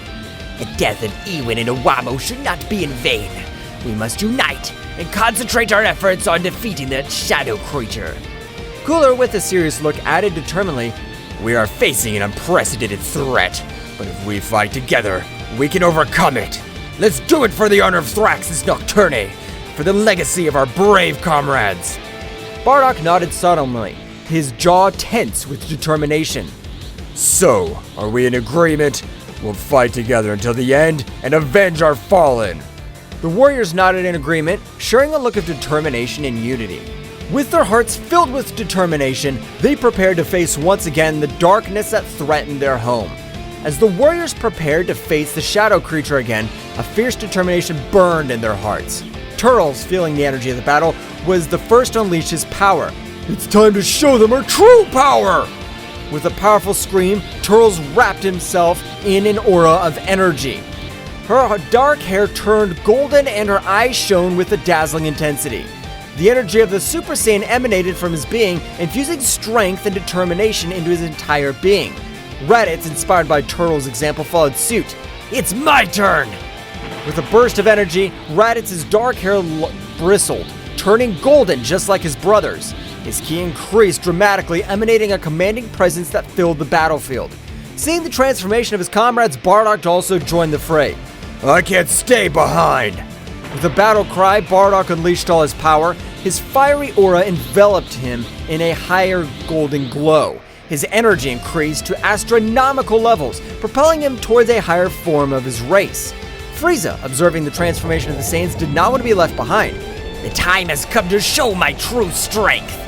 With a burst of energy, Frieza transformed into his golden form of maximum power similar to 100% full power. His body radiating a golden glow. His power multiplied several times, turning him into an unstoppable force that rivaled the sunlight itself. Cooler, feeling the energy surrounding him, decided to join the fight with all his might. It's time to unleash my true potential. With a flash of energy, Cooler transformed into his metallic form, his body glowing with a metallic luster. His stamina and power increased exponentially, making him an invincible force that would defy even the gods. With their transformations complete, the warriors of Thrax's Nocturne once again faced the shadow creature with renewed determination and a power that eclipsed any darkness. In the skies of Thrax's Nocturne, the battle continued as the transformed warriors faced off against the shadow creature, a being whose dark power threatened to devour everything in its path. With each of the warriors unleashing their full potential, the cosmos trembled under the force of their epic showdown. The golden aura of Turtles, Raditz, and Bardock, combined with the imposing presence of Frieza and Cooler in their transformed forms, formed a dazzling spectacle in the night sky. Energy flickered around them, lighting up the darkness with golden and silver flashes as they prepared for the final showdown. The shadow creature, sensing his power of his adversaries, emanated a rumbling roar that echoed through the planet. His dark form seemed to twist and distort as he prepared for the final assault. It's time to end this once and for all! With a battle cry, Turtles lunged forward. His speed increased by his Super Saiyan form. The shadow creature responded with an onslaught of dark energy, but Turtles nimbly dodged it, moving with astonishing speed across the battlefield. Raditz and Bardock followed Turtles' lead, attacking with relentless ferocity. Their blows echoed in the air, each one charged with the strength of his determination and the desire to protect his home planet. The shadow creature's attacks were swift and fierce, but the Saiyans deftly dodged them, responding with even more powerful blows. Father, let's keep the pressure on this thing. We can't let it destroy our home. I know. We're not going to allow this monster to destroy Thrax's Nocturne. Our power is more than enough to end it. That's right. You taught us to fight with courage and determination. We'll not back down before this creature is destroyed. Take this! The shadow creature dodged Bardock's attack with agility, launching its counterattack with its sharp claws. Careful, Father! Don't worry about me. I'm more than ready for this. And take this too! Raditz's attacks hit the shadow creature hard, but it quickly recovered and counterattacked with a surge of dark energy. Damn, this thing's tougher than I thought. We can't give up now. Our planet depends on us. You're right. Let's show you what we're capable of. The two Saiyans launched into the air attack once more with renewed determination. Their blows echoed in the air, each one charged with the strength of his determination and the desire to protect his home planet. The shadow creature, although resistant, was overcome by the ferocity of the Saiyans. Turles, with his golden hair flowing behind him, launched a quick series of precise punches, each one carrying with it the power of his transformation into Super Saiyan. His movements were fluid and graceful, as if he were dancing around his enemy, dodging every attack with impressive agility. There's no escape for you, monster! Your darkness can't compete with the power of the Super Saiyan!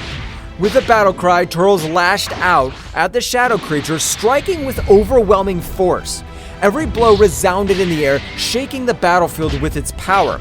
The shadow creature was fighting desperately, but its attacks seemed weak compared to Turles' ferocity. Meanwhile, Raditz and Bardock were continuing their assault on the shadow creature. Their attacks were coordinated and precise, each complementing the other in a deadly dance of destruction. The shadow creature found itself increasingly cornered, unable to cope with the combined might of the Saiyans. Come on, Father. We know we can stop this thing. I know, Raditz. Let's keep pushing until there's nothing left of this creature. With renewed determination, the two Saiyans redoubled their efforts, launching a series of devastating attacks against the shadow creature. Each blow echoed in the air, carrying with it the weight of his determination and the desire to protect his home planet. Frieza and Cooler were watching the battle intently from a distance, their cold gazes evaluating every move of the Saiyans and the shadow creature. As the fight intensified, they noticed with increasing concern how the shadow creature began to gain more strength, releasing a dark energy that threatened to destabilize this situation. It seems that the things are getting more complicated than I expected. Yes, the shadow creature seems to be gaining ground. If we don't intervene soon, we could face an even more dangerous situation. With a cold determination, Frieza and Cooler exchanged a glance before heading towards the battlefield. His presence made itself felt immediately. His overbearing aura flooded the area as they prepared to face the shadow creature. Looks like we need to intervene before things get out of control. I agree. We cannot allow the shadow creature to wreak more havoc on our planet. With surprising speed, Frieza and Cooler launched into action, deploying all the power in an effort to contain the shadow creature. His attacks were precise and devastating, each blow carrying with it the weight of his determination and the desire to protect his home. However, the shadow creature was not going to be easily defeated. With a thunderous scream, he split into 4 separate beings, each one darker and more malevolent than the last. The earth trembled under their weight as they advanced towards the warriors, ready to unleash their fury on them. It seems that this creature has more tricks up its sleeves than we thought. It doesn't matter. We have our own tricks.